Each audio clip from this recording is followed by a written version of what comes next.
All right, good evening, everyone. Thank you for joining us for our closed session. City Attorney Lowe will make a closed session announcement, and then we welcome public comment on the item listed for closed session. Good evening, council members. There is one item on this evening's closed session agenda. Item 2.1 is a conference with legal counsel regarding existing litigation pursuant to Government Code Section 54956.9. The name of the case is Wisman Action Committee versus the City of Mountain View, Forest Linebarger, and Tower Investment LLC, Santa Clara County Superior Court case number 25 CV 465735. Thank you. Would any member of the public joining us virtually or in person like to provide comment on the closed session item listed on tonight's agenda? I'm not seeing any public comment, so we will close public comment and adjourn to closed session. The regular session starts at 6:30. Thank you.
El tracker. Ajá. El link donde ustedes ponen. Sí, sí, sí. Ahorita también.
Hi, good evening, everyone. Thanks for your patience.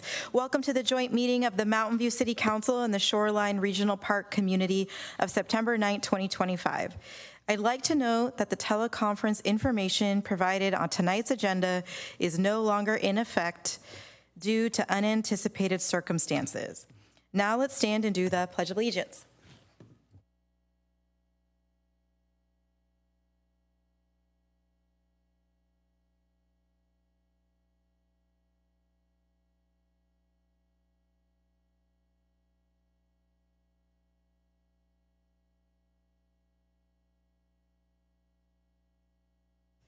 The city clerk will take attendance by roll call. Councilmember Clark? Here. Councilmember Hicks? Here. Councilmember Ramirez? Here. Councilmember Showalter? Vice Mayor Ramos? Here. Mayor Kamei? Here. You have a quorum with Councilmember McAllister absent. Thank you. So we'll move on to item 2, our closed session report. City Attorney Logue, do you have a closed session report? No reportable action was taken in closed session this evening. Great, thank you. So we'll move on to item 3, our presentation. Please note, this is a presentation only. The City Council will not take any action. Public comment will occur after the presentation item. If you'd like to speak on this item, please submit a blue speaker card to the City Clerk now. And we will celebrate item 3.1, our Hispanic Heritage Month proclamation. We are happy to be joined this evening by Angelica Gabriel on behalf of the Cafecito con Aroma a Justicia to accept this proclamation. Angelica, can you join me at the lectern?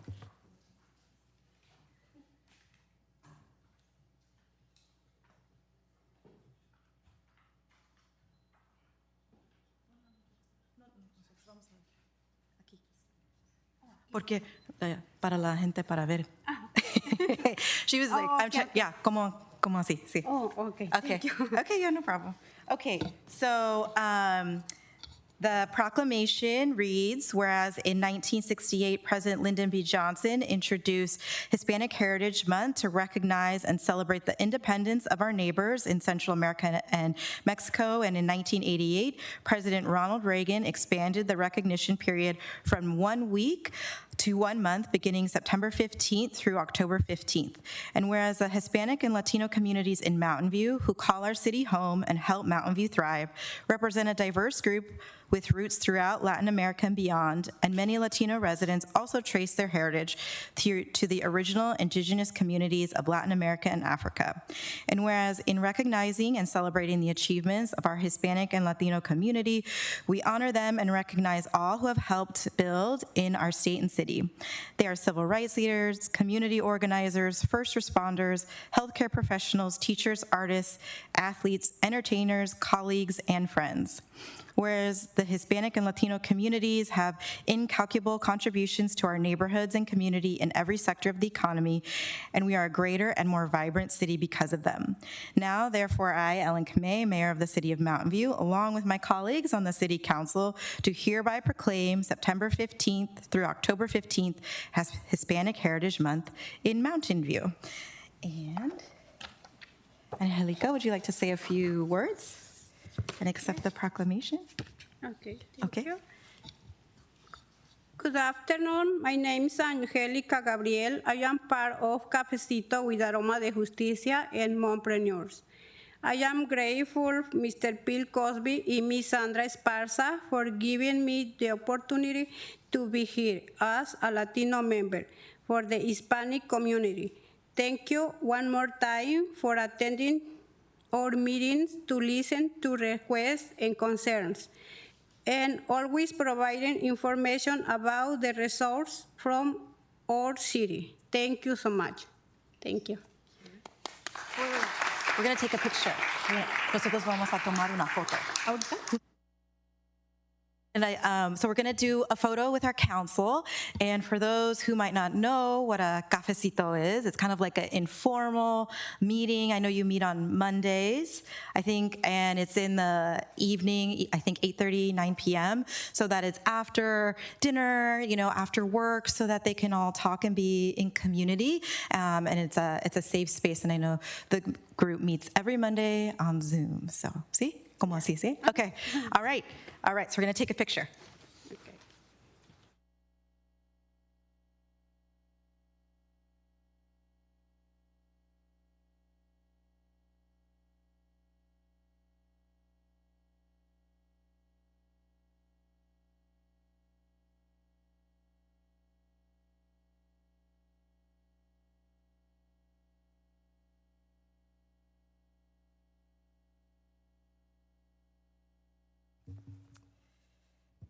Would any member of the council like to say a few words? Okay, all right. We will now take public comment on the presentation item. Would any member of the public joining us virtually or in person like to provide comment on the presentation item listed on the agenda? If so, please click the raise hand button in Zoom or submit a blue speaker card to the city clerk. Okay. I am not seeing any public comment, so I will close public comment, and thank you, Angelica, for joining us. Another round of applause, please. All right, we'll move to item 4, our consent calendar. These items will be approved by one motion unless any member of the council wishes to pull an item for individual consideration. If an item is pulled from the consent calendar, it will be considered separately following approval of the balance of the consent calendar. If you'd like to speak on these items or the next item, oral communications on non-agenda items in person, please submit a blue speaker card to the city clerk now. Would any member of the council like to pull an item? Councilmember Showalter. I would just like to comment on a few items, as is usually my custom. We have 15 consent calendar items tonight. That's a lot of work. And so I want to thank all the staff who've been involved in putting together these projects that they've kind of finished up over the summer during our break. Thank you very much. We really appreciate it. There are a couple that I'm going to mention. One, I want to talk about the building code update. I want to thank the staff for meeting the truncated schedule that was required by this cycle because of the special legislative action. We had several months less than we normally do to deal with this, and really a lot of constraints to work through. These new building codes, which are sort of a continuation of the ones we've had with some updates, will help make new construction all electric much more often in Mountain View, which will make it not only cheaper because you won't have to put in a gas line, but it will also help dramatically to lower our greenhouse gas emissions as a community. So that's very important.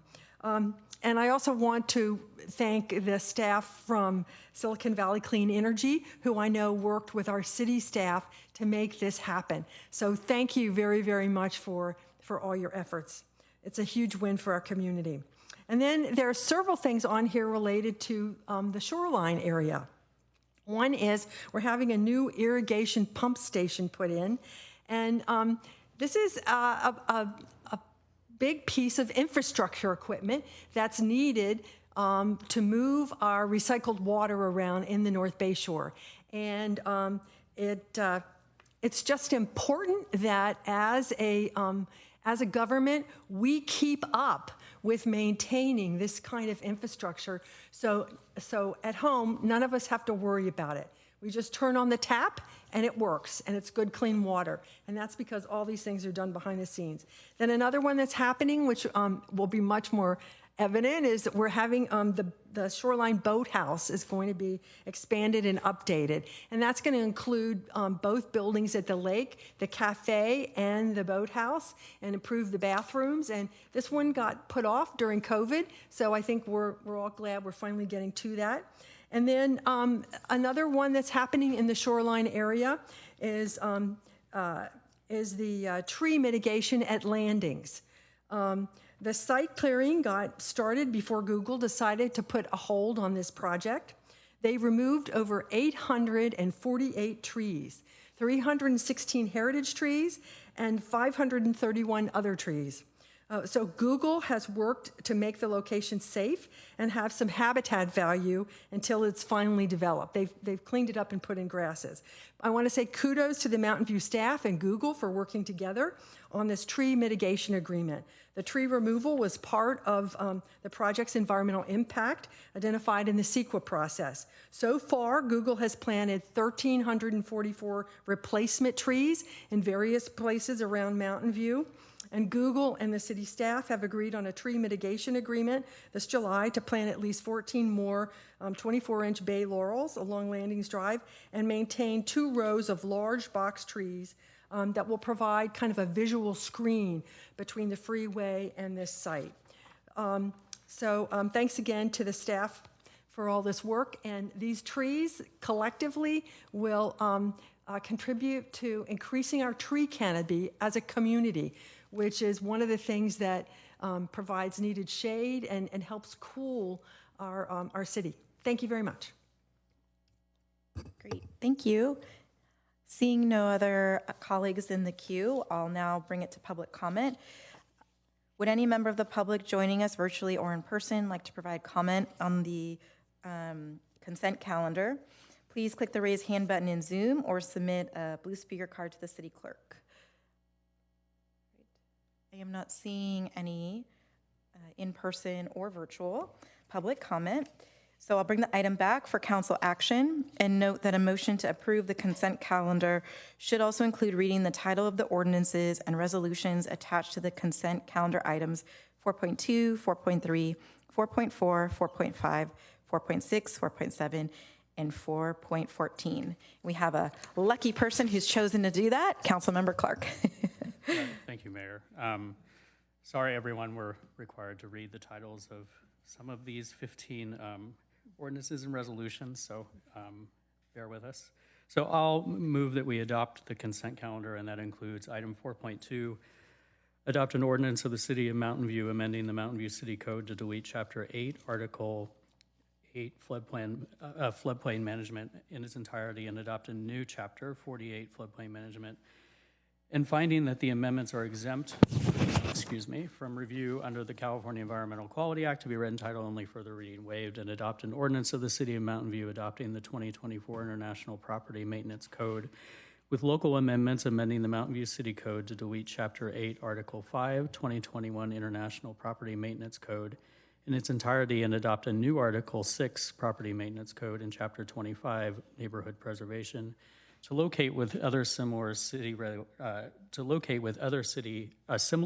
regulations, and finding that the amendments are exempt from the review under the California Environmental Quality Act to be read in title only, further reading waived, and adopt an ordinance of the City of Mountain View amending Chapter 24, hazardous materials of the Mountain View City Code to streamline content and make other clarifying amendments, and finding that the amendments are exempt from review under the California Environmental Quality Act to be read in title only, further reading waived, and adopt an ordinance of the City of Mountain View, 1, repealing local amendments to the 2022 California Building Standards Code, 2, adopting local amendments to the 2025 California Building Standards Code, including the 2025 California Energy Code, 3, amending Chapter 8 Buildings and Chapter 14 Fire Prevention of the Mountain View City Code to comply with changes to state law, 4, adopt findings to support the local amendments, and 5, finding that the ordinance is exempt from review under the California Environmental Quality Act to be read in title only, further reading waived. Item 4.3, adopt a resolution of the City Council of the City of Mountain View to establish the Tennis Advisory Committee and prescribing the duties, responsibilities, and membership thereof to be read in title only, further reading waived. Item 4.4, adopt a resolution of the City Council of the City of Mountain View authorizing temporary closure of parking lot 12 from 7:30 a.m. through 2:30 p.m. on select Sundays occurring between September 21st, 2025 and February 8th, 2026, not to exceed 6 Sundays, for use by the California Farmers Market Association to be read in title only, further reading waived. Item 4.5, adopt a resolution of the City Council of the City of Mountain View fixing the employer contribution at an equal amount for employees and annuitants under the Public Employees Medical and Hospital Care Act with respect to a recognized employee organization, Group 001 Safety Fire, to be read in title only, further reading waived, and adopt a resolution of the City Council of the City of Mountain View fixing the employer contribution at an equal amount for employees and annuitants under the Public Employees Medical and Hospital Care Act with respect to a recognized employee organization, Group 002, Public Safety Police, to be read in title only, further reading waived. Item 4.6, adopt a resolution of the City Council of the City of Mountain View reestablishing the Visual Arts Committee and prescribing a new duties, responsibilities, powers, and membership thereof to be read in title only, further reading waived. Item 4.7, adopt a resolution of the City Council of the City of Mountain View accepting an alcohol policing partnership grant from the state of California in the amount of $51,464 to develop a strategic approach to eliminate the crime and public nuisance problems associated with problematic alcoholic beverage outlets, and authorizing the city manager or designee to take all steps necessary to receive the grant funds to be read in title only, further reading waived, And finally, item 4.14, adopt a resolution of the City Council of the City of Mountain View appropriating $968,476 from the Community Development Block Grant Program subfund to the Paulson Park 1 roof replacement project, to appropriating $1,364,324 from the CDBG subfund to the Monte Vista Terrace roof replacement and elevator modernization project, and 3, authorizing the city manager or designee to negotiate and execute the loan agreements, affordable housing regulatory agreements, and related documents with Mid-Penn Housing, and 4, authorizing the city manager to negotiate and execute amendments to these agreements without returning to council, to be read in title only, for the reading waived.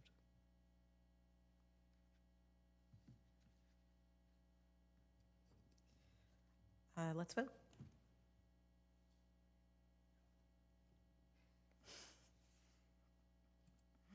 And that passes unanimously. So we'll move on to item 5, oral communications. This portion of the meeting is reserved for persons wishing to address the council on any matter not on the agenda. Speakers are allowed to speak on any topic within the city council subject matter jurisdiction for up to 3 minutes during this section. State law prohibits the council from acting on non-agenda items. If you'd like to speak on this item or the next item in person, please submit a blue speaker card to the city clerk now. Would any member of the public joining us virtually or in person like to provide comment on this item? Looks like we have 2 in person, and you will have 3 minutes each. And I think we have a new timer right here that you can see. And I think up on the screen, we revised it over the summer recess, so you can see it more clearly. First is Albert Jeans.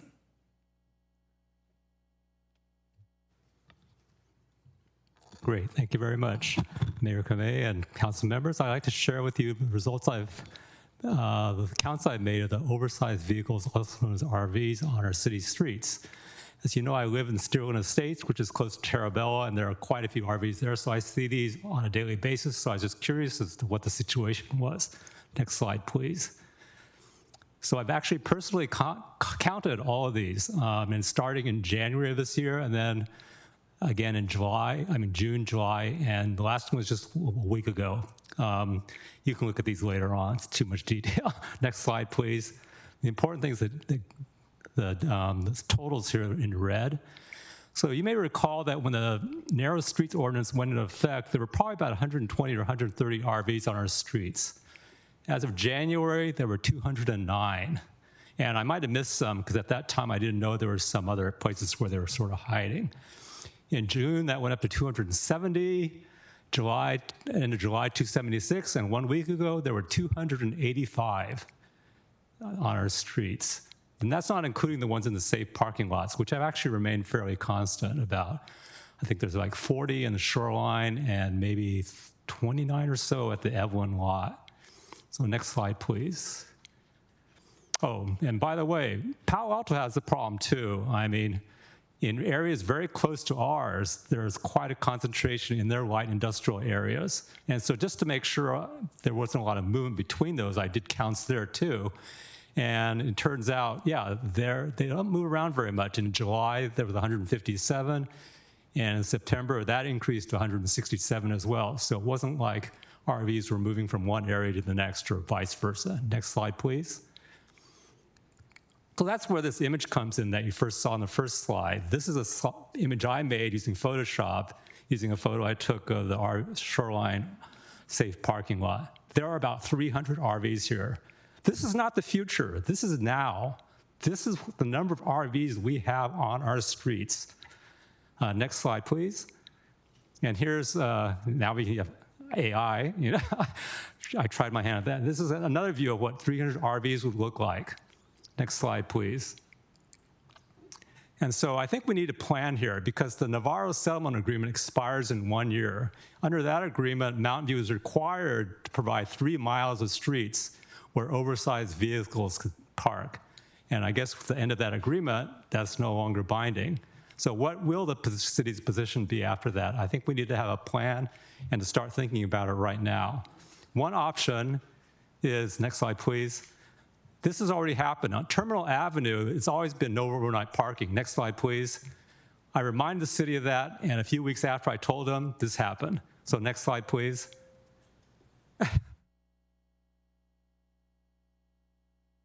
Thank you, thank you, thank you.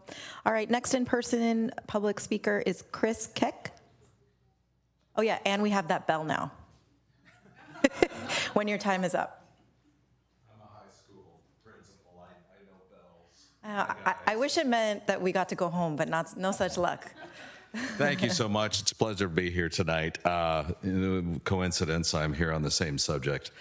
I started the Palo Alto Preparatory School 41 years ago, and I was supposed to retire, but now this is going to be my job, these RVs. When the RVs first showed up on our doorstep, we're very compassionate. We had food drives and toy drives for the kids and the families. These people really needed help. And it was wonderful, created a community, and everybody was very respectful, cleaning up their messes on the streets. It was a mutual relationship. That's no longer the case. As of 8 to 12 months ago, you may or may not be aware, RV lords, van lords, they refer to themselves, are using vacation rental websites they go buy junky RVs at auctions for pennies on the dollar, line our streets with them, rent them out, and it's a new clientele. Our students have been, well, the first safety issue we're dealing with is clear line of sight. Ingress and egress for the students, multiple incidents of cars and bicycles ridden by students becoming very close to being an accident. And it's ongoing. I don't want to wait for an accident to actually occur and then be standing there saying, well, we knew about it, but we didn't do anything. So the clear line of sight hopefully will be addressed and get the RVs away from the ingress egress and maybe from all businesses. I don't know how that works out. I'm an educator. And it's not a matter of if one of these accidents is going to occur, it's a matter of when. It will happen. What else I wanted to share with you guys? These RVs bought at auctions, we have this new clientele. Our students have been attacked by unrestrained dogs, offered drugs. Teen girls followed wolf whistle calls, inappropriate advances, sewage dumped on sidewalks and in the streets, in the driveway of the school.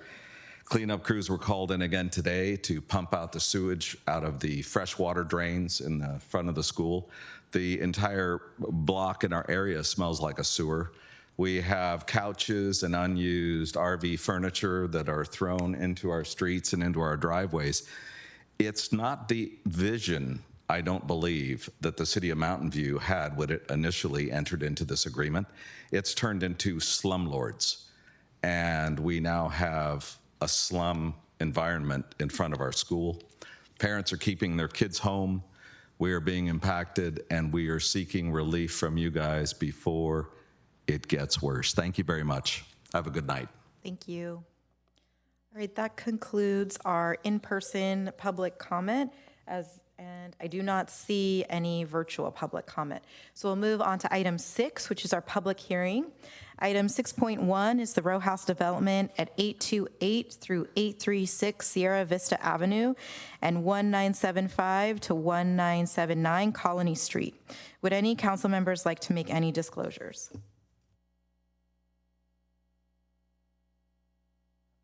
All right. Deputy Zoning Administrator Rebecca Shapiro and Senior Planner Ila Kerachiran will present the item. If you'd like to speak on this item in person, please submit a blue speaker card to the city clerk now. And we'll start with the staff presentation. Good evening, Mayor and council members. As was just noted, I'm Deputy Zoning Administrator Rebecca Shapiro, and I'll be presenting the 828 Sierra Vista Row House project to you tonight. I'm joined on the dais by Ella Karachian, who is the project planner. This project is located on an approximately 1-acre site comprised of 4 existing parcels at the southwest corner of Sierra Vista and Colony Street. The property is zoned R3-2, which is our multifamily residential zoning district, and has a general plan designation of medium-density residential. The currently vacant site is surrounded by a mix of existing row house, single-family, and townhouse uses, as well as a multi-tenant commercial development. The applicant for this project is requesting planned unit development and development review permits to construct a 20-unit row house project utilizing state density bonus law and including an alternative mitigation proposal, as well as a vesting tentative map for the project. The proposed site plan orients 3 row house buildings along the 2 public street frontages and 2 row house buildings towards the project's interior common open space area. Driveway access is provided from Sierra Vista Avenue, which is along the bottom of the screen, and that leads to 3 guest parking spaces and each of the unit garages, as well as providing city emergency vehicle and solid waste service access. Additional pedestrian connections are provided from the public street frontages to on-site pathways that provide circulation through the site, and each of the units that fronts on a public street also has direct pedestrian access between the public sidewalk and the unit entry. The site design for the current project is substantially the same as a previously entitled project at this site, which expired, except for slight plan changes necessary to address city code and standard requirements such as ladder pad locations and a small trash staging area that's necessary to serve the project. The proposed row house use is allowed and consistent with the multifamily density standards for the site per the general plan and zoning. More specifically, the R3 zoning district allows row house developments through the PUD permit process, consistent with row house standards and guidelines that are referenced in the R3 standards. The project complies with those development standards with one waiver of the site coverage standard, which is proposed per state density bonus law provisions, which would allow site coverage of approximately 38.5% in lieu of the 35% maximum site coverage for row house projects. The proposed building design employs a craftsman-inspired row house architecture with a mix of stucco, horizontal, and board and batten siding, and stone accent materials. Porches and balconies are prominent elements of the row house units, and the buildings feature residential window and balcony accents, as well as roof forms that complement the proposed style. The vesting tentative map would create 20 residential lots as well as 2 common lots and allow individual sale of the units and common ownership of the shared improvements within the project. At the time of the July 23rd recommendation hearing on this project, the proposal complied with BMR ordinance standard of 25% on-site BMR units. Following the public hearing, the applicant continued to evaluate project feasibility and revised the project to include an alternative mitigation proposal to address that BMR ordinance standard. The alternative mitigation proposal combines providing 3 on-site units with payment of an in lieu fee, and that's discussed in more detail within the council report. Staff did review this revised proposal and found that it provides an opportunity for the city to secure both affordable for sale BMR units as well as in lieu fees that would contribute to city resources in support of 100% affordable housing developments and similar city initiatives, which is valuable at a time when funding resources for such projects are more limited. This revised BMR proposal also still satisfies state density bonus criteria, qualifying the project to utilize state density bonus provisions, though the project proposal does not include any bonus units. The proposed common open space is located in the southwest corner of the site. It includes an open recreational lawn area and a community plaza, which includes seating and trellis amenities that provide for communal gathering space. As noted earlier, the project site is currently vacant and contains no existing on-site trees. However, off-site trees do provide a small amount of existing on-site canopy, and the project includes planting of 34 new trees, 20 of which are native species. After around 10 years, the project canopy is expected to be around 4 times the existing site canopy. And overall, the landscape plan is consistent and complies with the city's water conservation and landscaping regulations and includes a heavy emphasis on California native species, which comprise nearly 90% of the proposed plantings. Staff has also reviewed the project per the California Environmental Quality Act and recommends council find that the project is categorically exempt pursuant to CEQA Guidelines Section 15332, which applies to infill development projects. This exemption applies to projects that are consistent with the criteria that are summarized on the screen, and those criteria are discussed in the staff report and described in more detail in the draft resolutions reflecting staff, zoning administrator, and subdivision committee recommendations. The review process for the originally entitled project at this site included design review consultation, or DRC review, and the project that's currently proposed is substantially the same as the previously entitled project, and so no additional DRC review occurred with the current application. The project was, as I mentioned earlier, reviewed at a joint administrative zoning and subdivision committee hearing on July 23rd, where both the zoning administrator and subdivision committee recommended the city conditionally approve the application. At the meeting, the zoning administrator and subdivision committee meeting, one neighborhood resident spoke to ask questions about the approval and construction timeline in order to better understand what to expect given the long-term vacancy of the site.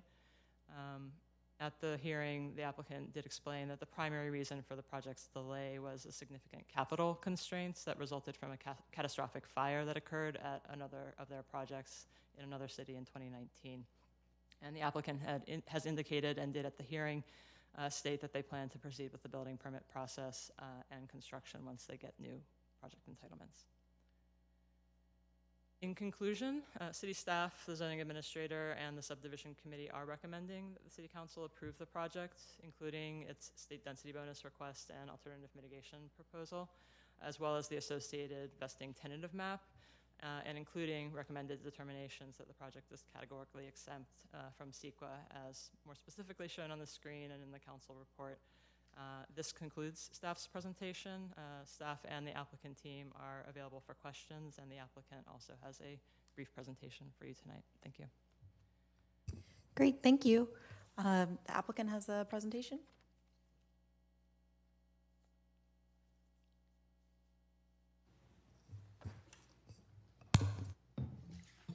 Excellent. Thank you, Rebecca. Thank you, Ella, for your staff presentation. Mayor, City Council members, my name is Albert Wang. I'm representing Legend here today, and we're here to get your reapproval for this project. Next slide, please. Yeah, so as Rebecca had mentioned, this is a thoughtfully designed project, and we're here with our SDG team, Dave Endeman, our wonderful architect, who designed a mix of 3 and 4 bedroom family-oriented homes. And we're also using the state density bonus law, like Rebecca mentioned, to increase the lot coverage from the 35% to 38.49. Next slide, please. So there are a lot of benefits for the city of Mountain View here. We have 24 sale new homes, and we're providing 3 on-site affordable units. Also, over $500,000 contribution to the city's affordable housing fund. And we also thank the ZA for unanimously approving us. Next slide, please.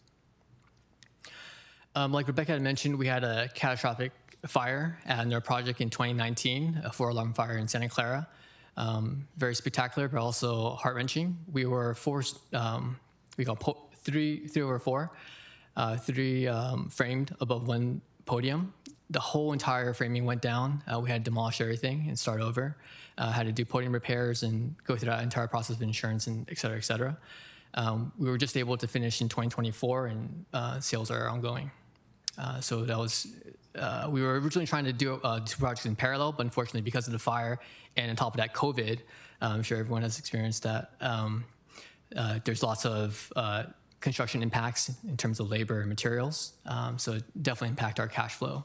So we weren't able to do both projects in parallel and had to do them in serial. Unfortunately, due to that, we lost our entitlements. And we also appreciate the city staff working with us at that time for the extensions and city council as well. Despite these hardships, we have remained committed to this project, and we're positioned now to, like Rebecca had mentioned, this substantially the same project is before you now. Next slide, please. Yeah, so in conclusion, we want to thank the City Council for your time and your energy into reviewing this project, and we're here to answer any questions. We got Dave Endeman from SDG Architects, Kevin Levesque from Levesque Design, and we have Alan Cannavale on the phone if we need to phone a friend. So thank you very much. Great, thank you. Does any member of the council have any questions? Councilmember Ramirez. Thank you, Mayor. And thank you for your presentations. So this may be for staff initially, and then probably we'll transition to the applicant. But can you remind us when the application for the proposed project was submitted?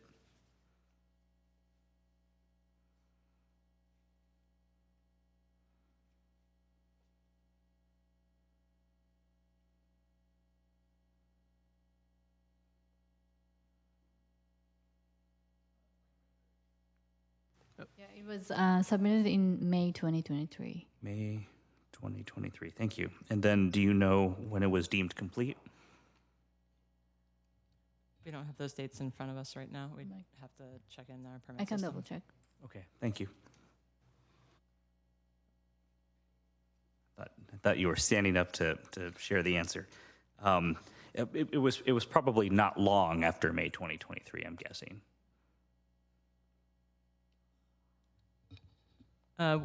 We'd have to double check that. I do recall that there were just a limited number of overall submittals by the applicant for this project, so it may have taken time, given the time between each submittal, to actually get to the point where it was a complete application. But we'll need to access records that aren't right at our fingertips right now to get more information. Okay, no problem. But so application first submitted, I see that the zoning administrator hearing was July 23rd, 2025, right? So 2 years later. Can you let us know when the alternative mitigation proposal was submitted? After the ZA meeting. After, was it submitted? Approximately a week, within a week or two after Within the a zoning week. administrator hearing. Okay, so but more than 2 years into project review. It was only very recently submitted to the city. Okay, thank you. And then maybe for the applicant, can you share with us what changed? Why 2 years into review, and then after review by the ZA, do you submit the alternative mitigation proposal? Yes, that's an excellent question. So we were prepared to get it entitled and see where we're at. At that point, we obviously looked at the financials throughout the entire period of time. Unfortunately, when we're continuing to review it, we were wanting to push the project forward at a nominal pace. But upon learning that there's this option, we examined it further and noted that it would help our project immensely. We were obviously wanting to get this project entitled and move it forward, but no matter what. So we were pushing the project forward no matter what. And then if we were to analyze it at any point, and before we go into construction, it might have been stopped. Okay, I think I understand. Just for my benefit, did you become aware of the alternative mitigation option after the ZA hearing? That's correct. I think around there, we discussed with city staff. We were basically scrambling and thinking that this project might not happen at all. So we want to look at different options. So even though we're pushing it forward in parallel, looking at the numbers, it just didn't make sense. Was this discussed at all during the zoning administrator hearing? No, it was not. No, the questions around the project financing and options available to the applicant occurred after the hearing. Okay, but had the applicant been talking with staff about an alternative mitigation for the affordable housing before the ZA hearing? No. So you have the ZA hearing, you get your recommendation for approval, and then immediately after you submit the application and work with staff on an alternative affordable housing proposal. That's just, I want to make sure I understand the time frame. Yeah, so basically we're pushing the project forward no matter what, because you don't have a project, you have no value. But at each point in the process, we have to review the numbers and see if it makes sense to move forward. So obviously, when we're reviewing the project at each level, looking at it at the ZA hearing or after ZA hearing, it didn't seem viable at that point, but we still wanted to move the project forward to get the approvals to increase the value of the project and see what we can get from the market, or even if we construct it ourselves, which we were planning to do. I see. Yeah. Okay, thank you. That's helpful. Maybe some additional questions for staff then. I'm curious about the methodology that staff uses to determine equivalency, right? So the $500,000 fee is equivalent to 2 BMR units. Is that? Thank you, Wayne. Yeah, we have housing department.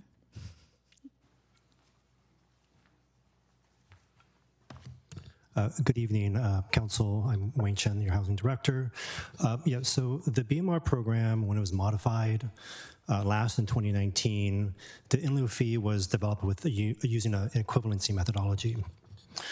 That methodology basically compares the cost of construction to the developer versus the BMR sales price, as opposed to another option, which is the market price versus the BMR sales price. That second option is a higher gap and it's a higher fee, but the equivalency methodology is a balance between trying to achieve the on-site units, but also provides a lower fee level. So that's the equivalency level, the cost of construction versus the BMR sales price. Thank you. Was it contemplated by staff, or can you let us know if when that was shared with the council in 2019, that was it always intended to provide great financial relief to the developer, to have an alternative mitigation option that was a fee? If it sounds like providing the units on site is more financially burdensome than the fee. Was that always the intent? The primary framework is, if the BMR program might actually yield more on-site units, what would be the methodology for a developer to do so? And based on the outreach and the input received, one of the ways of thinking about that is, what would be the equivalent impact financially to a developer?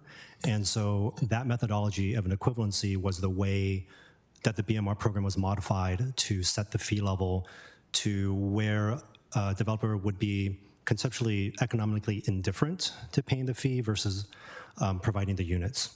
And so that was the thought process. It ends up also being a balance between achieving the objective standard and also leading to a lower in lieu fee, so that happens to have some level of benefit for project feasibility as well. Okay, thank you. So maybe last question. It sounds like in this case, the alternative mitigation proposal provides substantial financial relief for the applicant. Is it truly equivalent then? Is the fee in lieu truly equivalent to the objective standard, providing on-site units, or maybe is it time to rethink this calculation? I think it's equivalent from the perspective of what would it cost to actually create a unit. So if the funds were to be provided to another developer for another project, for example, that would be the subsidy gap required for the developer to not lose money on the unit, but it wouldn't enable them to make money. And so the option 2 would be this other version where it's really about the market sales price versus the BMR sales price. And so the equivalency methodology theoretically would be able to fund an actual construction of a unit because it makes up for the cost differential to the developer. I may have more questions for you later. Thank you. Vice Mayor Ramos. Thank you, Mayor. This may also be a question for Mr. Wayne. So if the way we are structuring the in lieu fee, wouldn't it just be more, aren't we making it so that it's more beneficial to do the in lieu fee instead? I thought we tried to prevent that. I would say that there is somewhat of a delicate balance in crafting BMR programs. And we're trying to walk that balance. Right now, the city's fees are higher than other programs, and also it isn't this option 2 methodology where it's the highest level fee possible by comparing the market sales price versus the BMR prices. In Mountain View, because the sales prices are so high, that really accentuates that gap.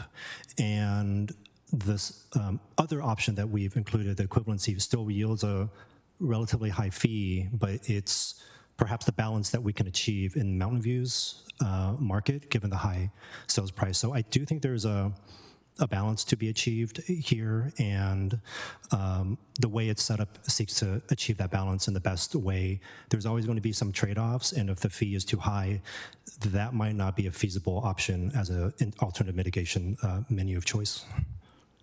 And when we were looking at updating our BMR guidelines, now it was a long time ago, so I'm having trouble remembering most of it, but I know that we prioritize certain other methodologies for in lieu, like land dedication or trading in other units that they may have, like basically the 660 Mariposa kind of scenario. Was there any particular reason, was there any reason why that was not an option as well? Yeah, so this project is subject to the current BMR program. We have not yet brought back a second set of comprehensive BMR modifications. That is anticipated to occur later this year, but those modifications have not been made yet. When we bring this back, we're going to present the menu of options that was discussed now a couple of years ago. And just as a reminder, under the current BMR program, the menu of options is in lieu fee, land dedication, and off-site delivery of units, plus an open option for a developer to propose something that is not on the list. When we came to council a couple of years ago, the direction was to remove in lieu fees from that menu of options, keep land dedication, keep off-site delivery, add acquisition preservation, and remove open-ended options. So that's what we're currently planning to bring back to council based on your input, but those have not been effectuated yet because we haven't made those amendments yet. So just to be clear, had we had those anticipated changes done before this project, this alternative mitigation would not have been allowed? Correct. Thank you. Great. I have a few questions. I don't see anyone else in the queue. So for the applicant, so what will the sale price of the 3 BMR units be? Oh, I think the city staff system, right? I didn't see it in the, sorry, did I miss the BMR? Sorry, did I miss it, Wayne? I didn't see it in the council questions. Maybe that's where I was looking in the wrong spot. Was it in the? We tried to anticipate some questions, and so we had some numbers here. The BMR program does require different BMR prices, so they're not all set at one price. So the 3 units would be at, one of them would be. The 3 units are 3-bedroom or they're 4-bedroom? There are 2 3-bedrooms and 1 4-bedroom, and one of the units would be at 80% AMI, and that is estimated to be about $307,000.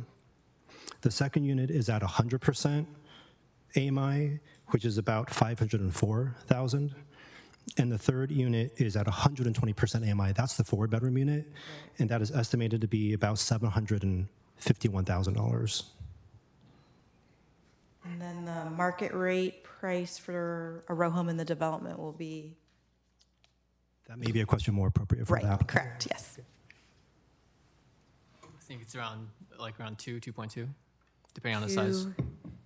Okay, and just to clarify, you mean $2 to $2.5 million? 2.2 million, okay. Yep. Okay. All right. And let's see. Okay. So I think that those are the questions that I had. Does anyone else have any other questions? Okay. All right. So we'll open it up for public comment. Would any member of the public joining us virtually or in person like to provide comment on any item or on this item? If so, please submit a blue speaker card or raise your hand. All right, I am not seeing any, so I'll bring the item back for council questions and deliberation. Please note that a motion to approve the recommendation should also include reading the title of the resolutions attached to the report.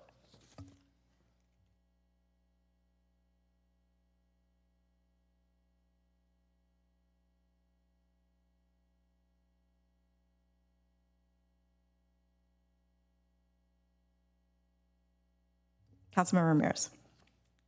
Thank you, Mayor. I'll make the motion, and then I've got some comments. But first, I'll go ahead and move to approve the staff recommendation, including adopt a resolution of the City Council of the City of Mountain View conditionally approving a planned unit development permit and development review permit to construct a new 20-unit row house development with a BMR alternative without the BMR alternative mitigation proposal, and utilizing state density bonus law on a 0.99 acre project site located at 828 to 836 Sierra Vista Avenue in 1975 to 1979 Colony Street, APN 153-04001, 153-04017, 153-04018, and 153-04019, and finding the project to be categorically exempt from the California Environmental Quality Act, CEQA, pursuant to CEQA Section 15332, infill development projects of the CEQA guidelines to be read in title only, further reading waived. And 2, adopt a resolution of the City Council of the City of Mountain View conditionally approving a vesting tentative map to create 20 rent lots at 828-836 Sierra Vista Avenue, 1975 to 1979 Colony Street, APN 153-04001, 153-04017, 153-04018, and 153-04019, and finding the project to be categorically exempt from the California Environmental Quality Act pursuant to Section 15332, infill development projects of the CEQA guidelines to be read in title only, further reading waived. So staff recommendation, but without the alternative mitigation proposal, which as staff shared in the responses to council questions submitted in advance, as a discretionary action. So we're not obligated to accept it. And for a couple of reasons. One, I think the staff responses also reveal that we have very few below market rate ownership opportunities in the city, that we're not creating this type of entry level, like truly affordable ownership opportunities. And so this is a rare opportunity to get some additional desperately needed below market rate ownership units. And that's also the objective standard. That's what our BMR ordinance requires. And that was the project that had been submitted and under review for 2 years, right beyond the zoning administrator approval. So that was the project that had been under review. It was the one that the zoning administrator and subdivision committee had recommended. Personally, I'm reflecting on a project that we reviewed some time ago, where an applicant made a very last-minute revision to their affordable housing program, like literally as we were negotiating from the dais or deliberating from the dais. It was not something that was well received by the council, and so I'm uncomfortable with the last-minute changes. I appreciate staff's work on this. I don't want to suggest that the staff are in any way wrong in their analysis or presentation, but I do think that generally speaking, we should err on the side of the provision of BMR units on site. That's something that the council has valued and tried to work on for a number of years. I appreciated the Vice Mayor's questions about the most recent discussion we had about the BMR ordinance, where we actually said we don't want an in lieu fee option. We really want to produce units, whether they're on-site or off-site. And I also appreciate Director Chen's response about to the questions about the methodology. It might be something that we need to take a look at, right? The intent is not to provide financial relief.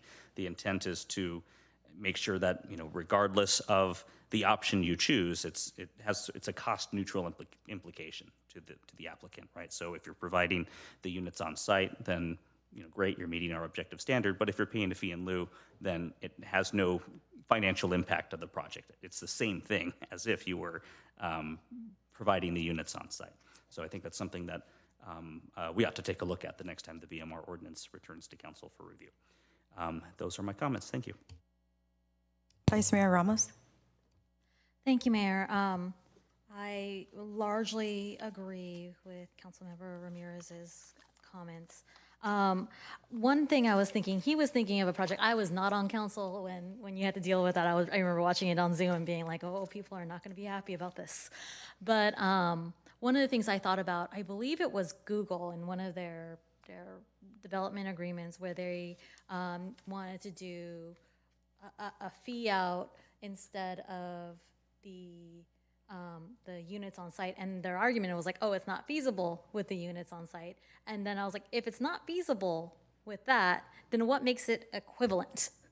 And so I just don't want us to be essentially shortchanged on the value that our community is expecting of us with these projects. We made our requirements, and I'm certain they're backed. We couldn't make those requirements without them being backed by a nexus study to begin with. So I feel comfortable keeping those requirements. So I am inclined to support the motion. It will be, I hope that the project goes through, and I hope it will be the same project that you had in review for the last 2 years. So thank you. Thank you. Councilmember Clark. Yeah, thank you. I am inclined to vote against the motion, mostly through, a little bit through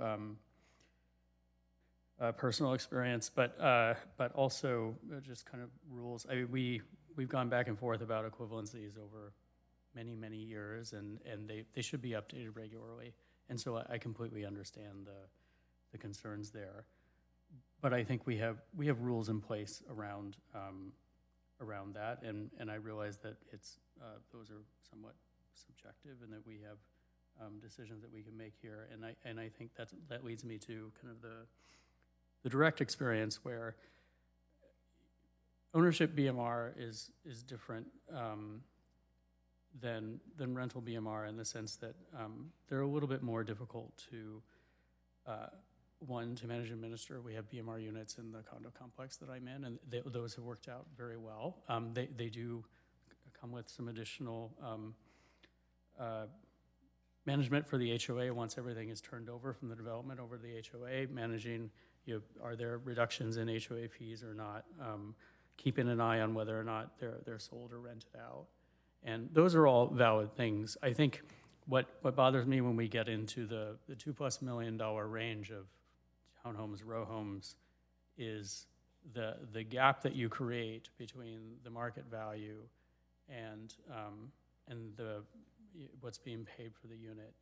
And I just think that inclusionary BMR in ownership is generally works much better in smaller units, stack flat condos, and those sorts of things than it does in townhome, row home products. And I would be very happy to be proven wrong. And if this goes through, then that's perfectly fine. It's just something that I'm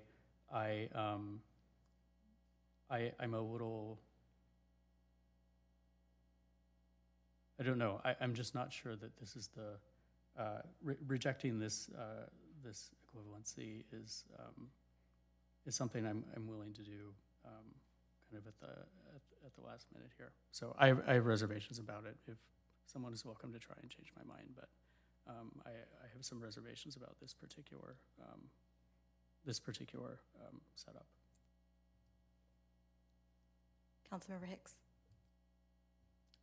Well, I don't think I have enough to say to change your mind, but I will be supporting the motion as is. I think we have, it seems like we have created an incentive, unintentionally, I guess, to provide affordability via in-lieu fees rather than through housing itself. And as this is discretionary, we have the discretion to say yes or no, so I'll be supporting the motion. Great, thank you.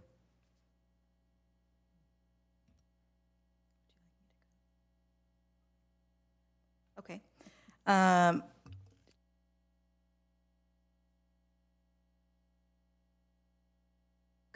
Okay. So I'm seeing no other hands in the queue, so I will weigh in on this. For Mountain View, we've been able to lead the way on housing. We have our pro-housing designation city. We are creative. We're going to be talking about one of our creative approaches to ownership, coincidentally, on our next council item. And I think anyone who knows me, and that since I've been on the Planning Commission and been on council, I've talked about trying to create more ownership opportunities, especially for our middle income. And just to, I think, bring that into full scope, since 2019, for BMR ownership, we have created, if I'm understanding our chart correctly, 2 units. And the city currently has 14 ownership below market rate units across 5 different housing projects.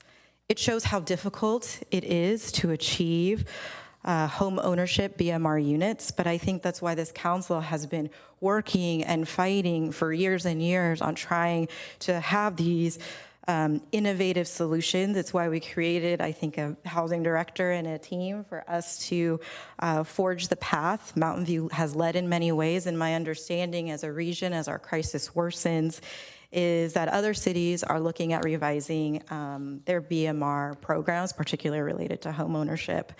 And I think that providing residents a pathway to feel like there's a light at the end of the tunnel happens when we provide opportunities for them to own.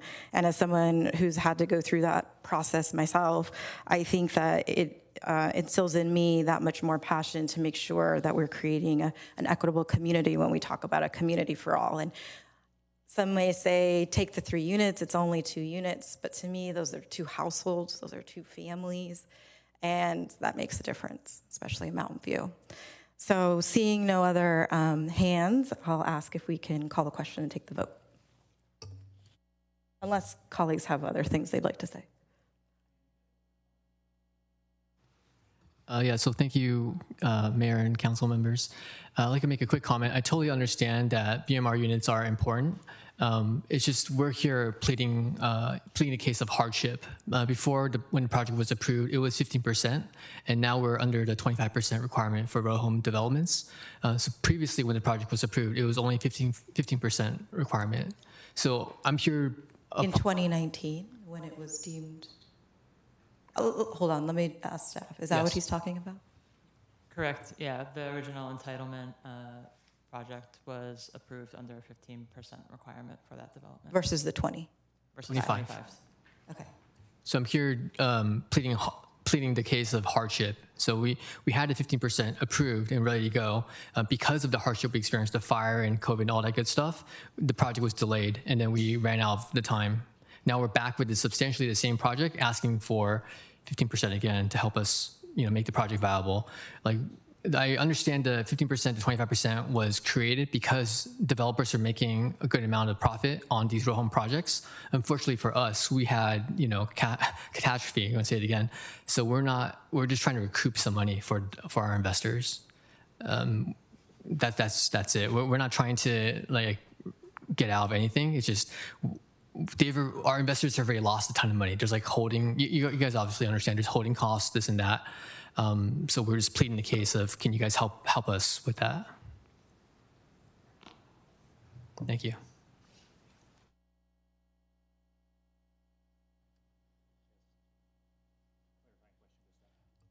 Sure, Councilmember Ramirez. Thank you, Mayor. Just to clarify, when the new proposal, the application was submitted, the 25% requirement was already, that was the regulation that the council had approved and was enforced?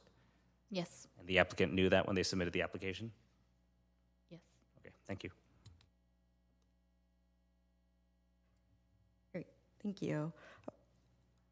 So I think at this point, if colleagues don't have any questions, we can take the vote. We can see how things land. I would say too, it would be, I think especially when there's changes to projects, it's always great to reach out to council. And that was not my experience for this project, but in a lot of times our community, we're quite accessible. As you know, our staff is incredible. We have the best staff in the city of Mountain View.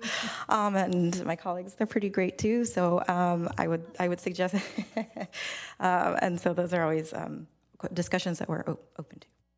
So we'll take the vote and we'll see how things land. Thank you.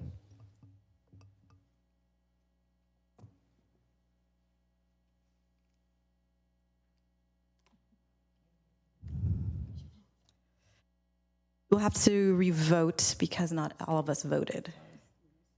We missed Councilmember Showalter. So we'll revote.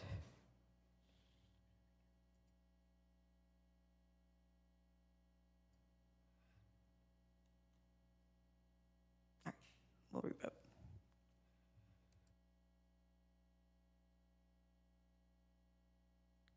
All right, and that passes 4-2. We'll move on to item 7. Item 7 is our Community Ownership Action Plan, our Housing Element Program 3.2. Oh, sorry, we're on our CDBG Home Key Grant closeout. Apologies. Housing Director Wayne Chen will present the item. If you'd like to speak on this item in person, please submit a blue speaker card to the city clerk now. We'll start with the staff presentation. Thank you.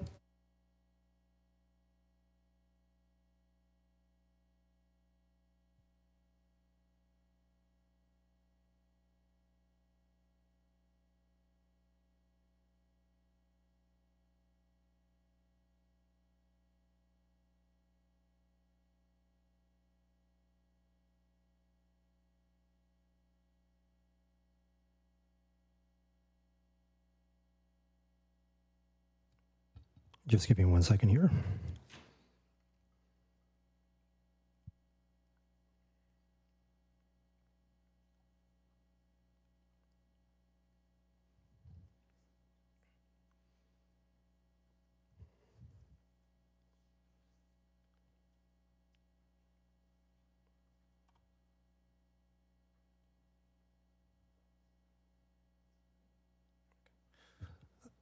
Good evening again, Mayor and Council. Thanks for your patience.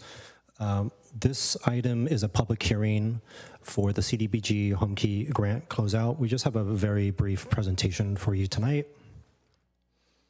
Just as a brief background, back in 2021, the state released some additional funding through the Community Development Block Grant Home Key program to support prior projects that were awarded through the Project Home Key program, which was the funding that enabled 2566 Lakehorn, the interim housing project, to be developed. And so the CDBG Home Key funding opportunity was a way to support additional activities for that project. In August of 2021, Council adopted a resolution to submit a joint funding application with Life Moves for Life Moves to undertake 2 projects. One is to acquire 1950 Lakehorn down the street to provide more parking for the interim housing project, and also for Life Moves to install a solar panel system at the interim housing project itself. The city was awarded $5 million, which was the maximum amount available. And in a subsequent period of time from the award to June of 2023, Council adopted a resolution to provide some budget flexibility as costs were changing for the projects. HCD requires that this public hearing meeting be held in order to close out the grant. And so that's the reason why we're here tonight. The public hearing requires a review of 3 components that you'll see here on the screen. One is a project status. As noted in the staff report, the acquisition of the site was completed. However, the solar panel system was not.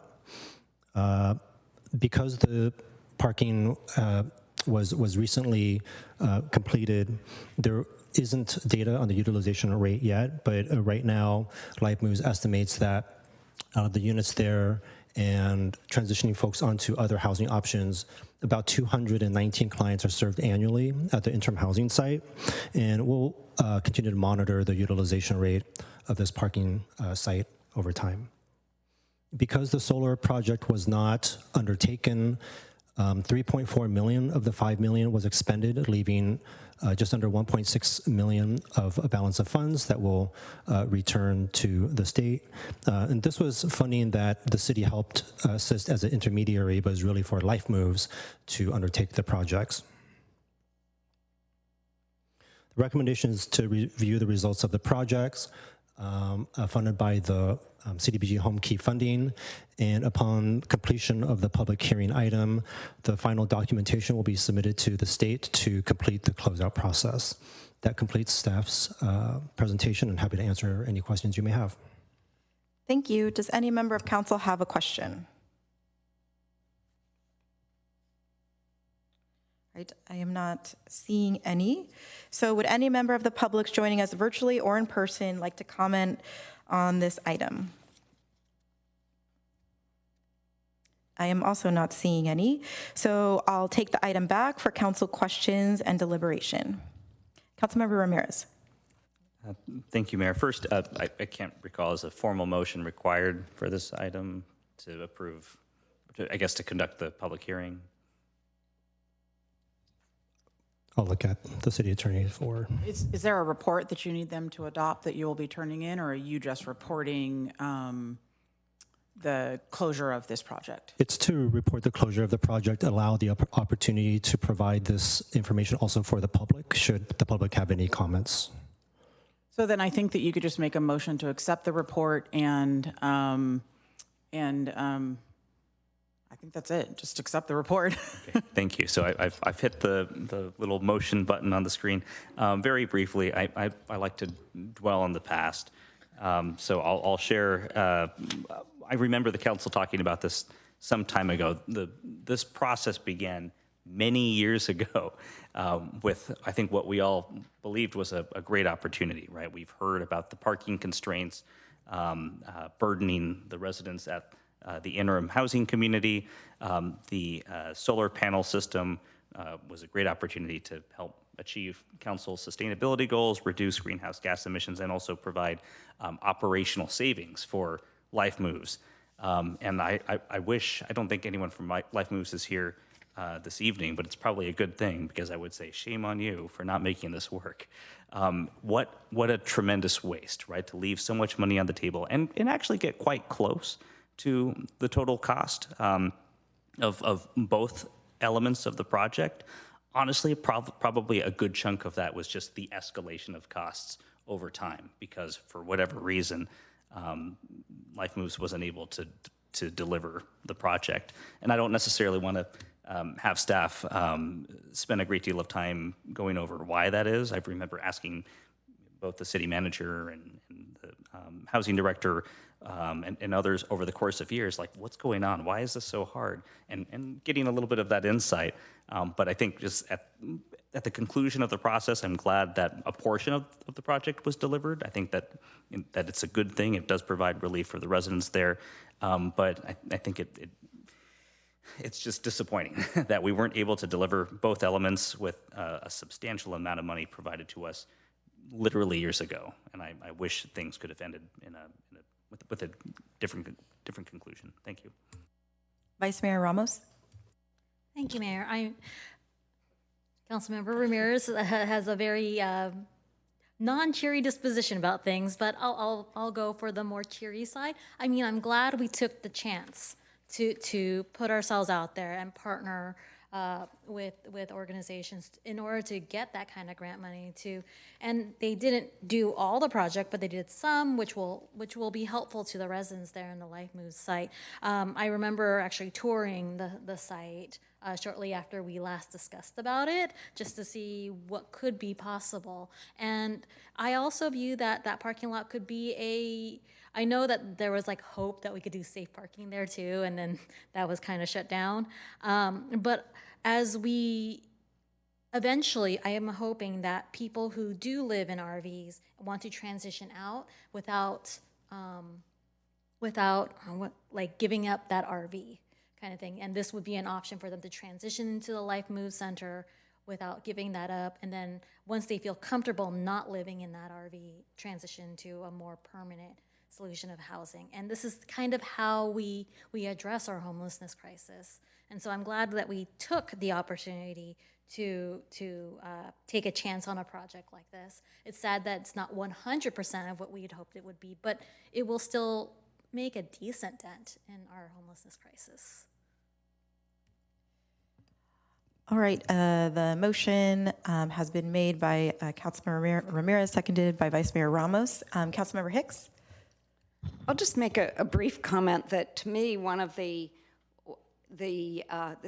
project is ironic in that we're often talking about how people who live in affordable housing, we don't need to provide them with so much parking, yet here we're providing a whole parking lot. And I just think that's something we have to take a second look at from time to time, because I think it's often people living in affordable housing who go to work in person more often and can't afford to live really near where they work. So I think this is just a cautionary tale that we need to, the fact that Life Moves wanted a parking lot so much and wanted to pay so much money for it, that's something we might want to keep in mind in future projects. Councilmember Showalter? I was just going to say that the city undertakes a tremendous number of collaborations. We try to work with groups on all sorts of fronts, particularly homelessness. And we make a lot of progress, but everything doesn't work. And in many ways, this whole Life Moves facility, which was one of the first, is really a pilot project. And this is kind of a part of it that, for whatever reason, didn't, that all those pieces didn't come together. But that doesn't mean, as Vice Mayor Ramos said, that we should give up on these partnerships. It just means that we have to recognize that there's a risk associated with them, and sometimes they aren't as successful as we had initially planned. And unfortunately, this is one of those cases. Great, thank you. I don't see any others in the queue. I think colleagues said it best, but all I want to do is just thank staff. I know that it's been a long process, and it's really grateful. Our council is grateful for all the work you've done that the department's done to try to work this through in the best way possible. So let's vote.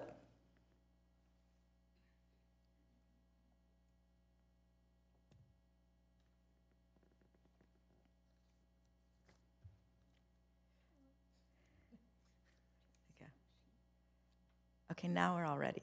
Okay, that passes unanimously. All right, thank you. And now we'll move to item 7. 7.1 is our Community Ownership Action Plan, Housing Element Program 3.2. Spanish translation services are available for this item. We'll now hear from our interpreter. Muy buenas noches. Para las personas que necesitan interpretación en persona, tenemos auriculares disponibles. Hoy ofreceremos interpretación en persona y de manera virtual. Para aquellos que necesitan interpretación mediante Zoom, por favor de hacer clic en el botón de interpretación y después elige el idioma de su preferencia. También estaremos ofreciendo interpretación durante los comentarios públicos en persona y virtuales. Las personas que necesiten interpretación consecutiva, por favor, hablen en bloques de 3 oraciones, luego tomen una pausa para nosotros interpretar y así consecutivamente poder interpretar todas sus ideas. Muchas gracias. Great, thank you.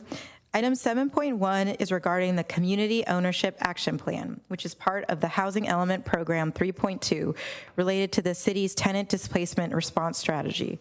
The action plan is intended to facilitate innovative housing models not currently being developed.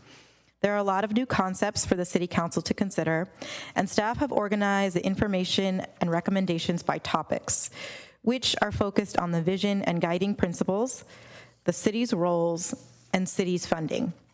With that, I'll turn it over to staff for their presentation. Housing Director Wayne Chen and Housing Officer Matthew Reed will present the item. If you'd like to speak on this item in person, please submit a blue speaker card to the City Clerk now. Good evening, Mayor, Vice Mayor, and council members. Tonight we're presenting the Community Ownership Action Plan, or COAP, which is part of the city's housing element, as the mayor referred to it. And we believe that the COAP provides a roadmap to support innovative housing models that preserve affordability, prevent tenant displacement in Mountain View.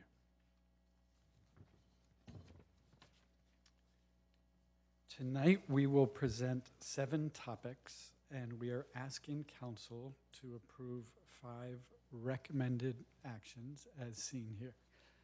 We're going to come back to these, so you don't have to hold on to them all right now, but we wanted to let you know what the action items were going to be.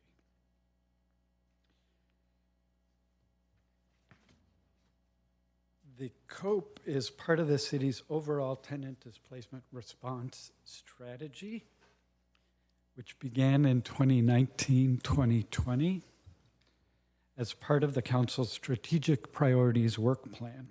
We will cover the housing element and a study session that was held in March of 2024 in just a moment.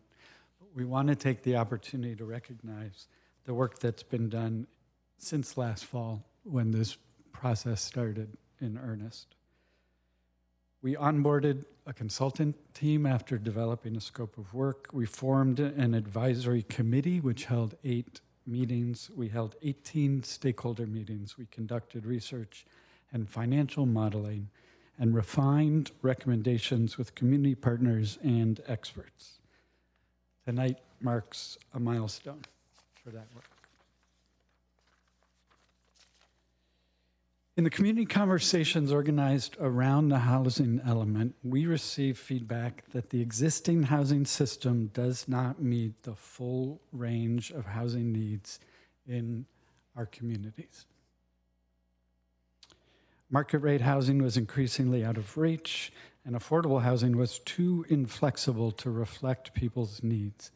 We need to explore new models. Housing Element Program 3.2 requires that the city create a community ownership plan to preserve at least 50 units, identify roles for the city and partners, and create a timeline so acquisitions can occur within 2 years. COPE is designed to meet these requirements as well as support longer-term program success. The housing element completion date for the COPE was June 30th, 2025. While behind, we continue to make progress forward. As a part of this process, Council held a study session in March of 2024 related to acquisition preservation options, at which point the Council unanimously supported staff's recommendations to provide $4 million in city seed funding, to catalyze an overall funding pool of $20 million to acquire 50 rent-stabilized units, to develop a consultant scope of work to create the COPE and evaluate an opportunity to purchase Act program as part of the COPE process, and to evaluate options to provide early project funding. And here we are. Now to the COPE. The definition of community ownership is the first of 7 topics that we will cover. Community Ownership Action Plan Advisory Committee, or COPAC, came to a consensus on 3 defining elements of community-owned housing. Number 1, decommodification. Housing is permanently removed from the speculative market. Residents, land, and housing are regarded holistically, and housing affordability is preserved in perpetuity. Second, shared governance. Residents have meaningful decision-making roles alongside community stakeholders. 3, community stewardship. Long-term management that balances current and future residents' needs, stewarding the building, and often involving non-residents from the surrounding community. Regarding topic 2, the consultant and staff identified several types of community ownership models, some more well-established and some emerging. These included, but are not limited to, community land trusts, limited equity cooperatives, mutual housing associations, and resident-owned communities, which are generally in mobile home parks. We also looked at approaches to shared governance, including integrated governing boards, resident councils and forums, and more formal tenant committees with decision-making authority. Staff proposes that the COPE support multiple approaches as long as they meet the COPE's definition of community ownership that we have just discussed. The advisory committee also reached consensus on a people-centered vision, which I will read to you. A future where innovative housing models support well-being, health, affordability, and stability for all. They also reached consensus on a set of guiding principles to help shape the action plan and funding criteria. In addition to the core elements we discussed already, the principles include capacity building to support local and regional efforts, system transformation to facilitate new partnerships and resources, and systems for continuous improvement. Staff recommends that Council approve this vision and guiding principles. On topic 4, existing conditions, we spoke to a lot of people, attended a lot of meetings, reached out to folks that we knew were stakeholders in this space. And there is a very strong and growing interest in community ownership, both locally and regionally. In nearly all of our discussions regionally and around the state, we consistently heard that different community ownership models are necessary, but that they are challenging. And partnerships are often the keys to success. In our area, a number of key challenges remain. There's limited funding, there's gaps in technical expertise, and there's a lack of common standards across funding programs in the region. 2 organizations in Mountain View are actively exploring projects, with the Mountain View Community Land Trust the farthest along. The potential of bringing expertise that exists regionally to Mountain View was also discussed at the COPAC. Most importantly, we learned that the city can play a key role, but we cannot do this alone. Topic 5 looks at city roles. The staff is recommending that the city play 4 roles. Funder, to create a flexible funding program that can fund different types of projects in the city, but also capacity builder, supporting organizations with technical assistance and connections and connectedness to regional resources. Convener, continuing to bring partners together, including the COPAC. Policy leader, advocating for policies that expand community ownership opportunities in the city. These roles will allow us to build partnerships to maximize our ability to meet housing element requirements, and both benefit from and contribute to local and regional initiatives. Staff recommends that the council approve these city roles.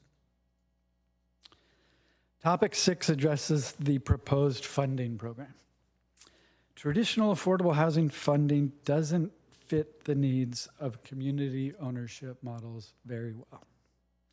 Staff is recommending that the COPE have significantly more flexible terms than our traditional affordable housing loans, while maintaining a balance with responsible stewardship of public, in this case, city funds. Greater flexibility of funding terms will allow us to respond to the unique needs of each community ownership project. The program would provide a range of loan terms, which could be structured to provide very low interest, or 0 interest, or deferred payments, or forgivable loans with no repayment. We believe the balanced approach of flexible loans and appropriate safeguards is the best approach for the city and provides a win-win option. Grants can come from other agencies with greater funding and from other sectors. Staff also believes that city funding as loans will make it easier to leverage external funding and achieve the city's housing element goals. We have come a long way and believe that the COPE will potentially be the most flexible community ownership funding program in the state. We are still working with the $4 million allocation to leverage additional funds. We have updated the estimates, which suggest it will take about $25 million to preserve 50 units. These numbers are higher than were earlier estimates due to recalculations of rehabilitation needs and programmatic costs of community ownership models, such as shared governance. If these terms are approved, staff will move forward with the NOFA and underwriting guidelines to bring back for final approval next year. Staff recommends the council approve these recommended funding terms. In the March 2024 council study session, the council directed staff to evaluate the potential to fund an acquisition project prior to the COPE adoption, which will now be in Q1 2026. Based on council's discussions tonight, we will be working on the program details, which will take approximately 6 months. As a result, it would not be feasible to provide early funding before the COPE is adopted by council. We are recommending launching a $75,000 technical assistance grant program this year. Grants of up to $25,000 each will fund services like appraisals, legal support, business plan development that hopefully will help local organizations to move through some of the technical steps towards an acquisition. So staff recommends the council approve developing this technical assistance grant program and adopt a resolution to appropriate $75,000 for a technical assistance grant program. In March 2024, staff was also asked to explore the potential for an Opportunity to Purchase Act program as part of the COPE process. Due to the current local limitations on both funding and capacity, staff does not recommend adoption now. Instead, staff recommends the council approve the recommendation to fund services through the TA grant program to support goals related to the Opportunity to Purchase Act and continue to monitor the feasibility of an Opportunity to Purchase program in the future. The next steps. If council approves staff's recommendations this evening, we will implement the technical assistance grant program this fall, create evaluation criteria and underwriting guidelines, and return to council with a target of Q1 2026 for adoption of the full COPE program. This concludes our presentation this evening, and we look forward to your questions and feedback. Great, thank you. Does any member of the council have any questions? Councilmember Hicks. I do have some questions. Thank you for the staff report, our presentation. So members of the public have suggested an RFQ instead of an RFP process. That would be a request for qualifications rather than a full proposal. And I'm not advocating for one or the other right now. But what do you think of the RFQ process, and what might be the strengths and weaknesses of those two different methods for the COPE? Yeah, thank you for the question. Yeah, we haven't used specifically the term of RFQ in this particular process, but other processes have used RFQs, for example, to establish a list of pre-qualified developers or entities to help streamline the process. I think we can certainly consider how an RFQ might fit into a NOFA process if council wishes. I think the staff is currently thinking that a NOFA could just be made open to interested parties, and anyone who feels like they are interested in it can apply. The NOFA would still have requirements to submit information about organizational capacity and expertise, how a project will be delivered successfully, throughout the whole term of the project, including acquisition all the way through the operations, tenant engagement, et cetera. And through that process, we would evaluate it through that process. An RFQ would be an extra step. So typically there might be an RFQ and then an RFP, and then there's a selection process, but we could conduct it over the counter the way we currently do with our funds, which is any interested applicant can just come in and apply for the funding, and we'll take projects and applications as they come in. So if council wishes to include this RFQ or even RFP process, that's something that we could look at. It would take more time for staff to evaluate, and may take more effort for organizations to apply through the process with an RFQ process. And why is that?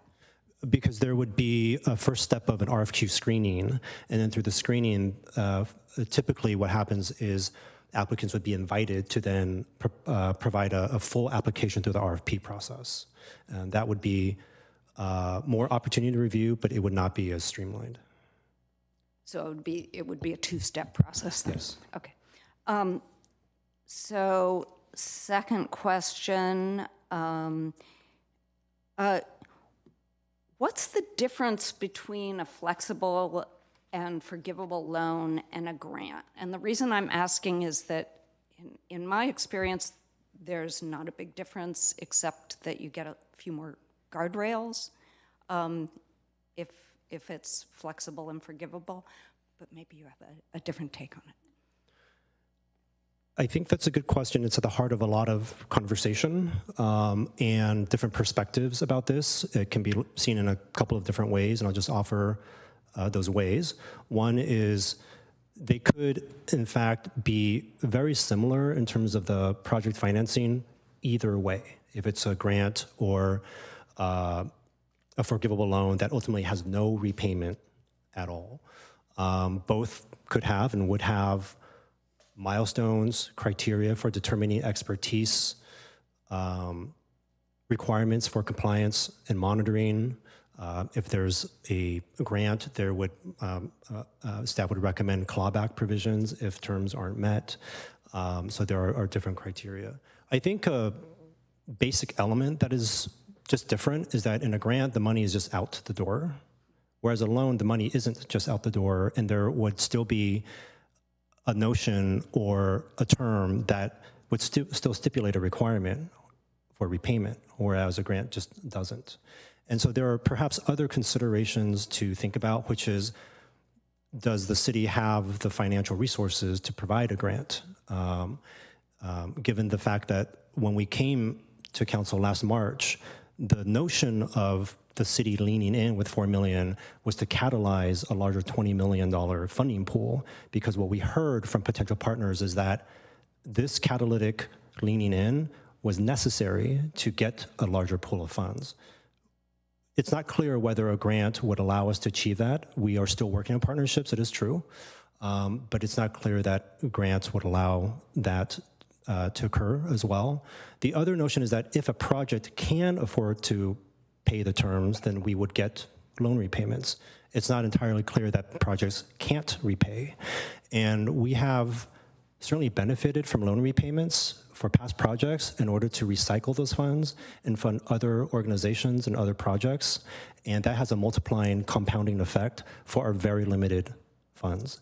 So I think those are some of the other criteria and considerations that we had when we were thinking about loans versus grants. From a more narrow perspective, for an applicant, there could be relatively fewer differences in terms of the actual impact on their project finances if it's a forgivable loan versus a grant. We do think there are other criteria that is useful and important to consider as well. Thank you. And my last question is, I think when we started this process, one of the big ideas was that we could use BAFA bond money. And for people who don't know what that is, it's a Bay Area Housing Finance Authority bond money, which was supposed to be a giant upcoming bond that did not end up going through, and it doesn't exist. So that was one of the big ideas when we started this process. And now that that bond money is not available, what are some of your, it's much harder to get money, and what are some of your more recent ideas regarding funding sources? Yes, thank you. So we continue to focus on partnerships. We have had continued conversations with our public sector agency partners, and again, there's a lot of interest, but there is also limited funding in public agencies. We have had fruitful conversations with philanthropic organizations, and I think there is movement around that. We would need to continue those conversations to potentially bring funding to Mountain View for Mountain View specific projects. There is also likely some renewed conversation about what a regional measure might look like, whether it's next year or 3 years from now, and whether that is at the regional level of the county or the regional level of the entire Bay Area. We do think it is important and useful to continue the partnership conversation to unlock funding that currently is not part of the system. And that goes with guiding principle number 5, which is system transformation. And so we believe that we're doing our part here of system transformation by creating a local city fund that is of the most flexible terms that we have seen. And then we'd love to be able to have other organizations and sectors be able to provide resources that don't currently exist as another way to achieve system transformation.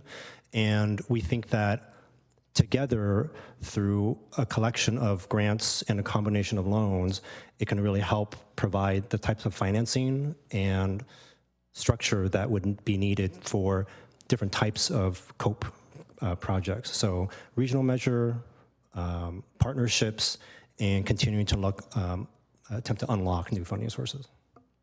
Thank you. Those are my questions. Vice Mayor Ramos. Thank you, Mayor, and thank you, Councilmember Hicks, for the questions about the loans and the grants. That saves some time for me. I wanted to touch on COPA TOPA OPA. I had in the pre-submitted questions on question 29, what could we put in place, or the framework and what we could do in preparation for a COPA TOPA OPA within the time frame. And it said that it would take, just for the notification process, it would take 12 months or more.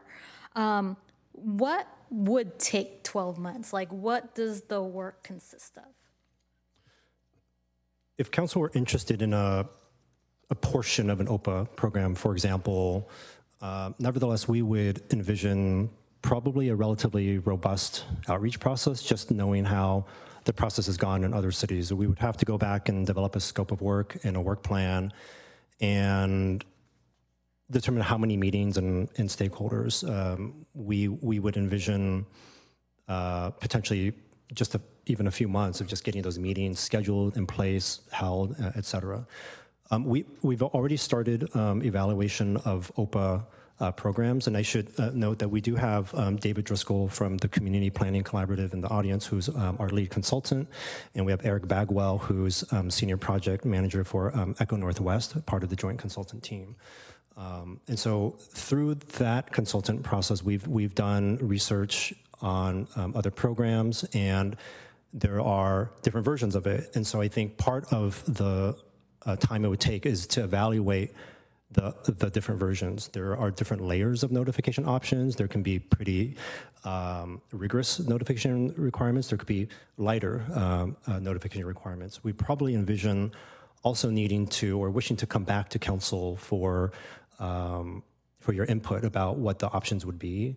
So just knowing how other processes have gone just with our standard processes, and then adding on the recognition that these OPA programs tend to draw a lot of community input, we think it would just need that time to be conservative.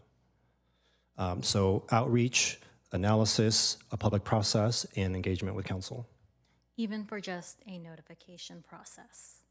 Yeah, I could maybe see if Matthew or David has any other input, but from what we've seen, those pieces, even just a notification piece, the notification piece is actually one of the cornerstone pieces of OPA. It requires property owners to do things that they don't currently have to do.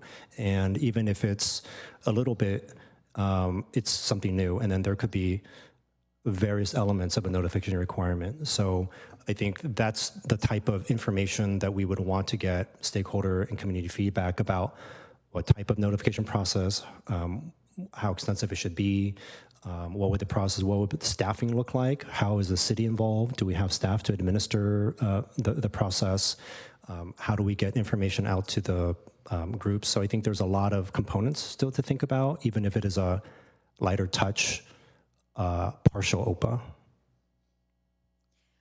So, because I was thinking in terms of, and I've seen the fights in other cities very well. But one of the things I'm thinking about in terms of the notification aspect, yes, if we force notification before it goes on the market, that will probably be very controversial and probably difficult to push. But that's not the only notification we can touch. Tenants can find out after the turnover. They wouldn't be able to do much about it, but without funding and a robust system, which we don't have in place yet, they wouldn't really be able to do much anymore. But I was kind of looking at the right to be notified at the change. But I was thinking, in other cities, I remember the big issue with notification is sometimes people don't know when they live in an apartment, they don't know that it changed hands. But to some degree, we would already know as a city because one, the landlord would have to re-register with the rent registry, and we have Measure G, which means at some point, if it does change hands, like we get a tax cut out of that. So could there be something in place from the information that landlords already give us that we could give that kind of notification to the tenants?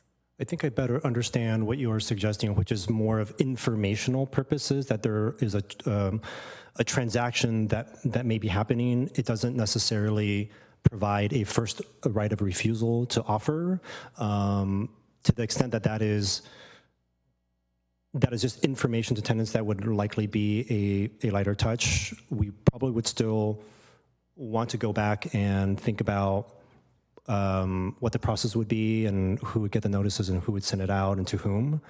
And probably it would still be useful to have some type of stakeholder outreach to make sure we are receiving feedback. But I better understand what you're saying now, if it's just informational that a transaction is happening.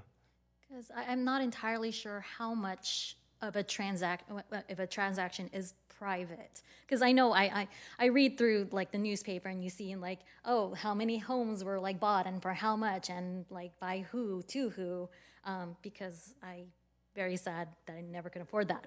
But that's open and that's public somehow for the newspapers to be able to get it. Is there a way that we can get that and tenants who live in their units can get that?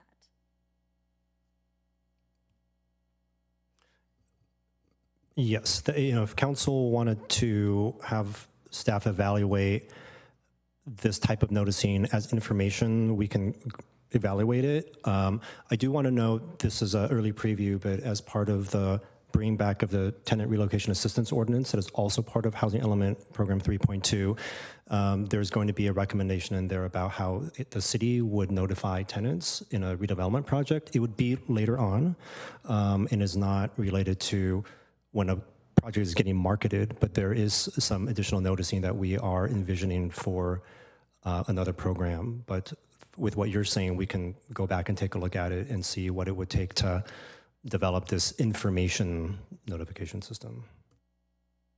Thank you. That's all I have. Councilmember Showalter. Well, I want to thank you for meeting with everyone and answering so many questions. It was very helpful. There's still a lot of them, but this is complicated and important. Okay, so one of the things I keep thinking about is we're trying to amass this big fund of money that's available to use for CLTs or for community ownership projects. And you've done a great job, it looks to me, of getting together appropriate stakeholders who would have an interest in taking part in that. Yet, We have $4 million. That's what we started with. We still have $4 million. So what do you, it seems to me, when I think about what would trigger somebody, what are the things that would trigger an organization contributing to our fund? And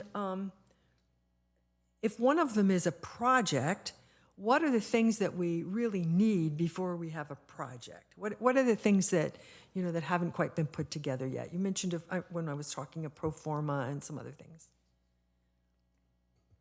Yeah, thank you for that question. Would like to offer that to the extent that there is funding that can be unlocked with just the mere presence of a city allocation and it could go directly to an organization, we're supportive of that. If we can just unlock the system and it doesn't have to come to the city's pool, that would be fine.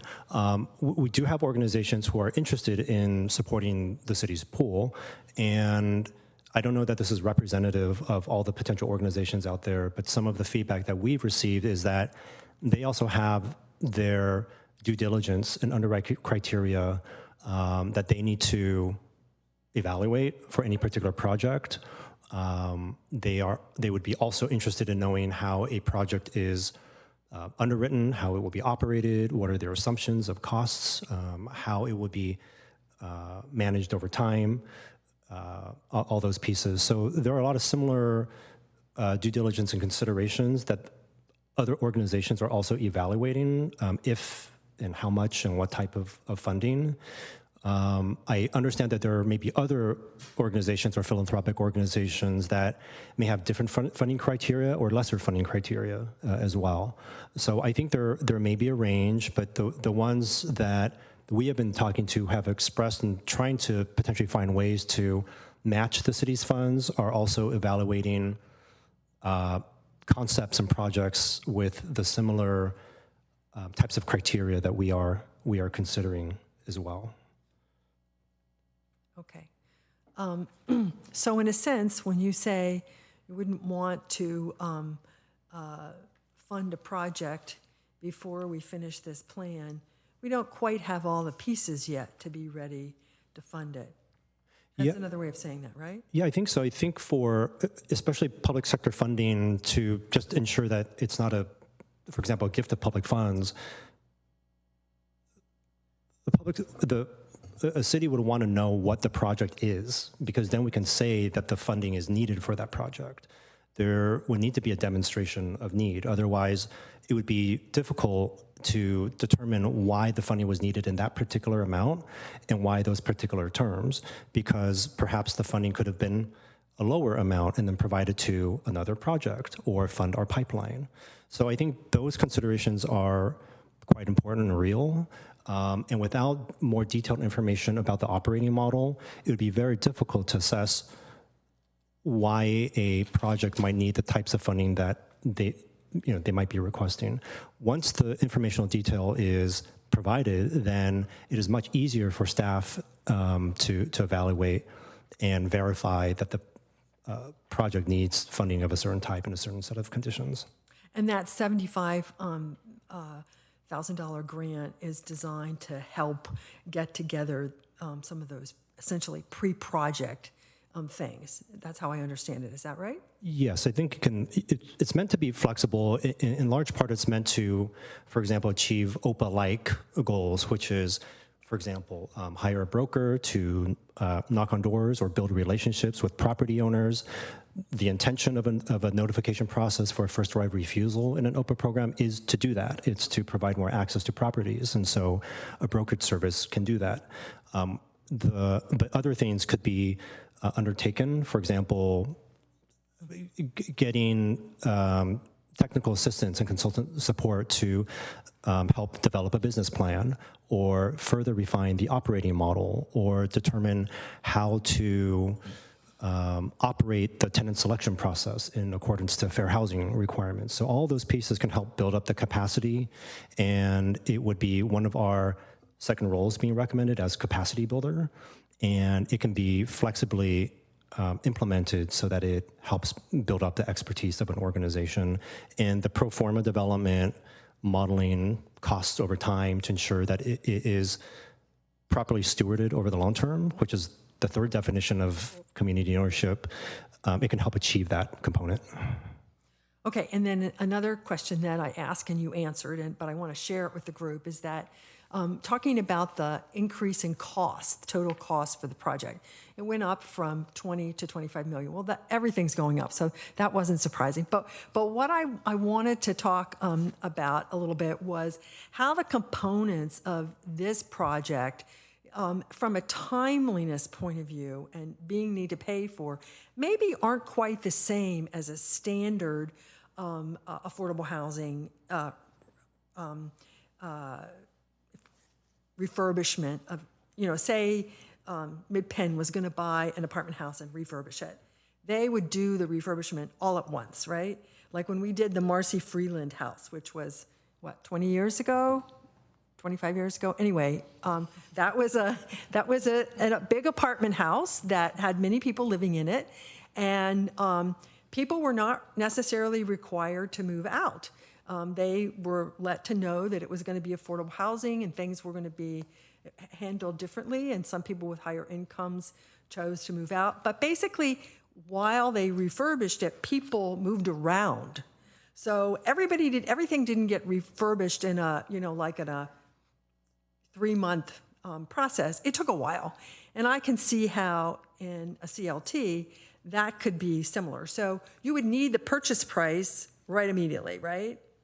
But some of the other costs you might not need so quickly. And that was another thing that I wanted to bring forward when we think about how much money we really have to get together. It's not necessarily the whole $25 million. Of course, it might be more than that. It's a bigger project. I don't know. But the 100% of this cost isn't what we have to have on day one. We have to have, to make it go forward, we have to have, sort of the purchase price. And you said that, I think that you said, if I find it here, the purchase price was approximately maybe 3/4 of this. Is that what Yeah, like 60 to 80% based on recent transactions. Okay. So, I wanted to share that difference, because I think that thinking about these differences is, in a lot of ways, this is like an HOA we're creating, a nonprofit HOA, a little more than when it's owned by a company. And then the other thing I wanted to talk a little bit about, again, was loan flexibility. We've heard about this a lot, and I think we're going to hear more when we hear public testimony. But when you say loan flexibility, there really is a huge variation in what that could be.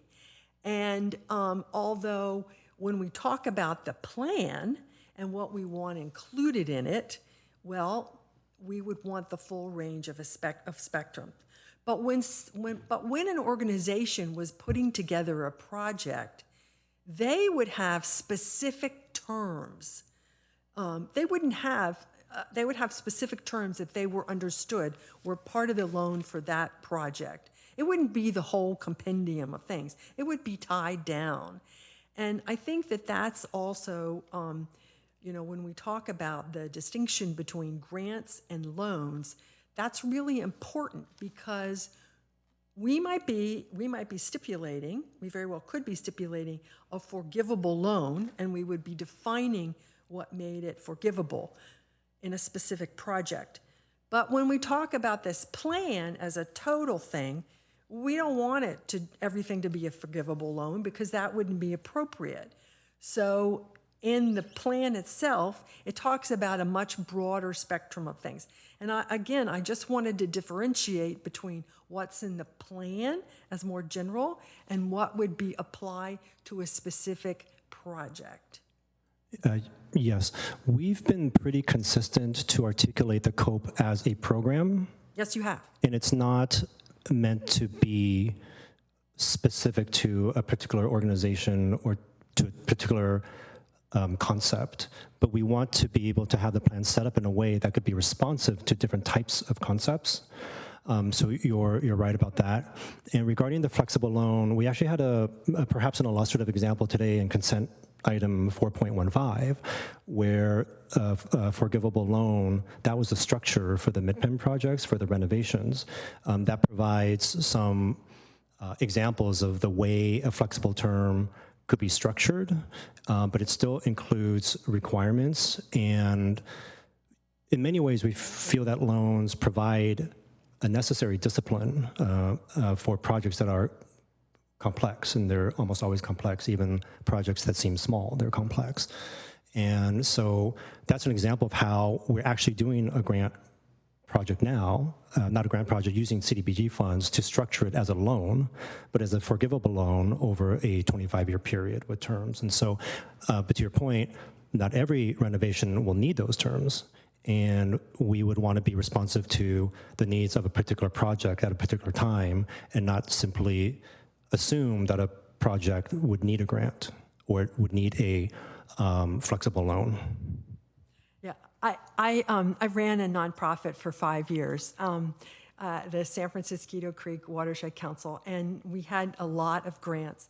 And when people talk about grants as if they're easy money, I just kind of have to chuckle, because especially government grants have a lot of strings attached. There's a lot of administrative work to get the grant, and there's a tremendous amount of work required to keep tabs on how the money is used. And so they're not necessarily easy to deal with either. Okay, thanks so much for answering my question. Great, thank you. Not seeing any other council members with questions, I'll now move on to public comment. If you'd like to provide public comment on this item, please submit your blue speaker card or raise your hand in Zoom. You need to press *9 on your phone. We'll display a timer on the screen, and each speaker will have, we'll do 3 minutes. And first we will do in-person public comment, and I believe we will have in the room translation if necessary. First is Paula Perez, then Mary Lu Cuesta, Olga Melo, and then Andrea Framue Valencia. If you could just queue up, line up on the side, that'd be great.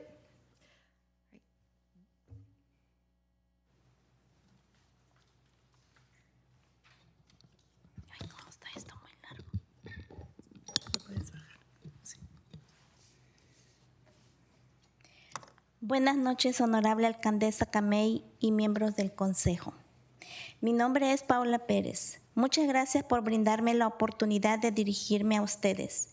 En nombre del liderazgo del Fideicomiso de Tierras Comunitarias de Mountain View, deseo agradecer sinceramente al personal del Departamento de Vivienda y a este Consejo Municipal por sus continuos esfuerzos para abordar la crisis de vivienda, explorando soluciones reales que respondan a las necesidades de las familias de Mountain View, en particular aquellas más vulnerables, quienes con frecuencia quedan excluidas de los programas tradicionales de vivienda asequible. Esta noche, el Fideicomiso de Tierras Comunitarias de Mountain View presenta ante ustedes una solicitud muy especial. Pedimos respetuosamente que se permita al personal del Departamento de Vivienda continuar evaluando el uso de subvenciones como parte de los términos de financiamiento flexible disponibles bajo el Plan de Acción de Propiedad Comunitaria y que no se limite únicamente al uso de préstamos condonables. Limitaciones de los préstamos incluso si son condonables. Incluso los préstamos condonables deben registrarse como deuda hasta que se otorga formalmente la condonación. Esto representa un obstáculo considerable para organizaciones emergentes como los grupos cooperativos de inquilinos y nuestro propio fideicomiso. A diferencia de organizaciones sin fines de lucro ya consolidadas que pueden asumir estas deudas sin comprometer la asequibilidad de las viviendas, las organizaciones más nuevas y con menos capital no cuentan con la misma capacidad financiera. Para estas organizaciones nacientes, cargar con deudas desde el inicio limita significativamente su capacidad de cumplir con su misión, servir a quienes más lo necesitan. El contexto económico de Mountain View agrava esta situación. El ingreso medio del área superior de 200,000 anuales por una familia de 4, lo que excluye automáticamente a una gran parte de la población trabajadora. Por ejemplo, una persona que trabaja a salario mínimo gana menos de 40,000 por año y por lo tanto no califica para la mayoría de los programas de vivienda asequible basados en el 30% de ingreso medio del área. Si organizaciones como la nuestra se ven obligadas a cargar con deuda, inevitablemente se trasladará esta carga a los residentes a través de pagos más altos de renta. Gracias. Thank you. Good evening, Honorable Mayor Kamei and council members. My name is Paula Perez. Thank you very much for the opportunity to address you. On behalf of the leadership of the Mountain View Community Land Trust, I wish to sincerely thank the Housing Department staff and the City Council for their continued efforts in addressing the housing crisis, exploring real solutions that respond to the needs of Mountain View families, particularly those most vulnerable, who are frequently excluded from traditional affordable housing programs. Tonight, the Mountain View Land Trust presents before you a very special request. We respectfully ask that the Housing Department staff be allowed to continue evaluating the use of the grants as part of the flexible financing terms available under the Community Ownership Action Plan, and not to be limited solely to the use of forgivable loans. Limitations of loans, even if forgivable. Even if forgivable, loans must be recorded as debt until forgiveness is formally granted. This represents a considerable obstacle for emerging organizations like tenant cooperative groups and our own trust. Unlike established nonprofits, which can take on these debts without compromising housing affordability, newer, less capitalized organizations don't have the same financial capacity. For them, carrying a debt from the start significantly limits their ability to fulfill their mission, serving those most in need. Mountain View's economic context exacerbates this situation. The area median income exceeds $200,000 annually for a family of 4, which automatically excludes a large portion of the working population. For example, a person working at minimum wage earns less than $40,000 a year and therefore does not qualify for most affordable housing programs based on a 30% of the area median income, approximately $60,250. If organizations like ours are forced to carry debt, this burden will inevitably be passed on to the residents through higher rent payments, affecting the very people we seek to protect. This would reproduce the same situation and overburden that we are trying to transform today. Thank you. Thank you so much. Great, thank you. Marilu?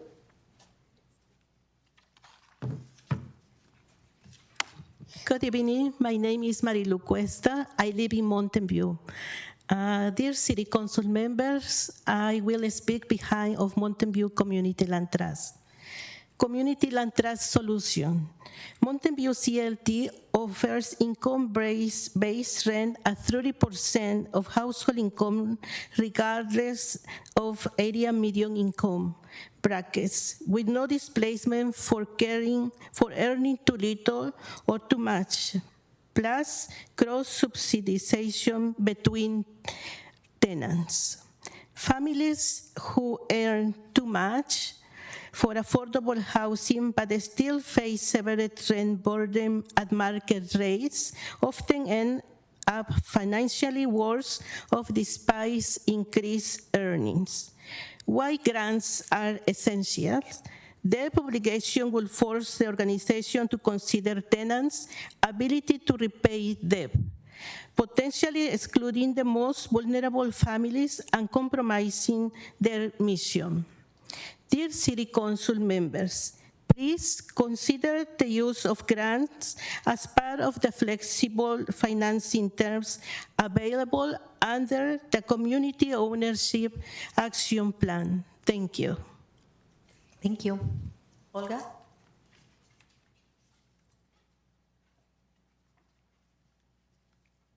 Hola, muy buenas noches, honorable Mayor Helen Camey y miembros del concilio. Mi nombre es Olga Melo y agradezco mucho la oportunidad que nos dan de estar participando en esta reunión. Good evening. My name is Olga Melo. I'd like to say good evening to the Honorable Mayor as well as the Council, and thank you for listening to us today. Continuando con las peticiones de mis dos compañeras, también quiero expresar que nuestra solicitud se alinea con los objetivos del Plan de Acción de Propiedad Comunitaria de prevenir el desplazamiento y crear soluciones de vivienda verdaderamente inclusivas para los residentes más vulnerables de Mountain View. I'd like to also continue what my partners have already expressed and let you know that we are in alignment with the action plan as well as community ownership action plan. And this is also to let you know we do not want to affect the most vulnerable and have them displaced. El plan de acción de propiedad comunitaria está destinada a ser una alternativa a las opciones tradicionales de vivienda accesibles que han dejado atrás a muchos de nuestra comunidad, los trabajadores de menores salarios y de clase media. Estamos pidiendo al Consejo Municipal y al personal de la ciudad que continúe trabajando con nosotras para crear un programa que verdaderamente brinde las necesidades de vivienda de nuestra comunidad.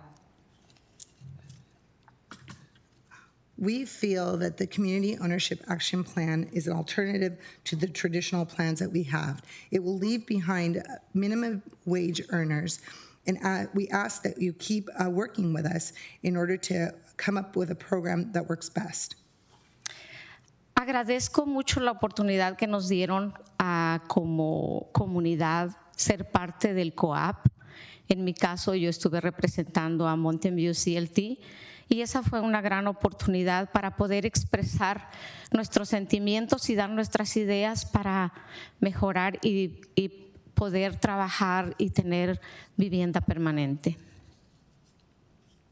And we are very thankful that as a community you let us be a part of this process. It has been a great experience and it has given us many ideas, and we hope that we can continue to work together.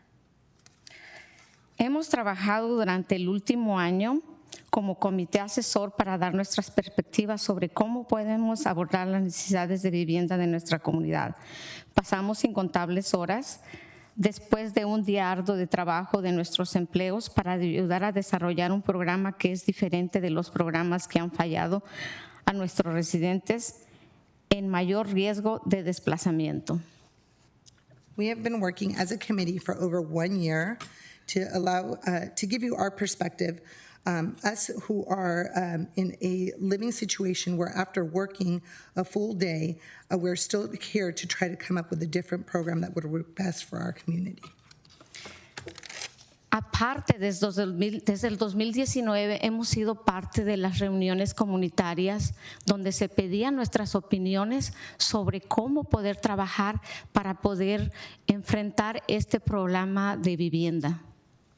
Since 2019, we've been working all of these meetings where we've been giving you our opinions so that we can come up with a better plan for our community. Y siempre mantuvimos la esperanza y la convicción de creer que nos iban a escuchar, de que iban a tomar en cuenta nuestras opiniones. Entonces, ahora quiero hacer un recordatorio y de decir que a nosotros a venir como Mountain View CLT, queremos que escuchen, queremos que hagan caso a lo que estamos pidiendo, porque creemos que es lo que va a funcionar para nosotros. We always had hope and conviction that you would listen to us and our opinions. So I am here today to remind you, as MVCLT, please listen to us. We believe we know what's best for our community. Vuelvo a pedir y decir que el fideicomiso de tierra comunitaria en Mountain View solicita al Consejo Municipal que permita al personal continuar estudiando las subvenciones como parte de los términos de financiamiento flexible para el Plan de Acción de Propiedad Comunitaria no solo préstamos perdonables. I ask you again, please listen to us as a council and to keep thinking about different grants, not only loans that are not forgivable. Por favor, no cierren esa puerta, mantengan abierta y sigan investigando. No van a ser la primera ciudad que lo hace, porque ya lo han hecho en otras ciudades como Los Ángeles y Baltimore. Por favor, pedimos que sigan dando oportunidad de investigar. Please do not close the doors to us. Please keep the doors open and listen. We've seen this happen in other cities like LA. Please give us the opportunity and listen. Esta será una nueva forma una forma nueva y revolucionaria de hacer la vivienda accesible. Estamos pidiendo que sean innovadores y valientes y sean la vanguardia de cómo las comunidades pueden incluir a personas de todos los niveles de ingreso. This is a new form and it could be revolutionary for affordable housing. We ask you to please be brave and work with us. Y queremos estar en ese Mountain View del mañana. No nos queremos ir. Gracias, Olga. Thank you. Andrea? And then Reba, and then Anthony, and then Alex. Hi, good. Can you all hear me? Good evening, City Council members. Thank you so much for having us here tonight. Thank you to the city staff, of course, the council, and all the COAPAC members who have made this program possible. I'm here on behalf of Mountain View Community Land Trust as their co-director to ask that you allow city staff to continue exploring including grants in the flexible financing offerings of the COAP. It is an innovative solution to a serious problem, and this is the city's chance to, so to speak, put its money where its mouth is by investing in this long-term solution that will help meet the housing element goals. Business as usual in affordable housing programs in California so far is not quite working. It's not keeping up with displacement. Investing in flexible financing to facilitate partnerships between the city and community-based organization is how we address the imminent threat of displacement for the most vulnerable members of our community. So please, we ask that you allow city staff to continue exploring the possibility of including grants in these flexible financing terms, not just forgivable loans or flexible loans. Thank you so much. Thank you.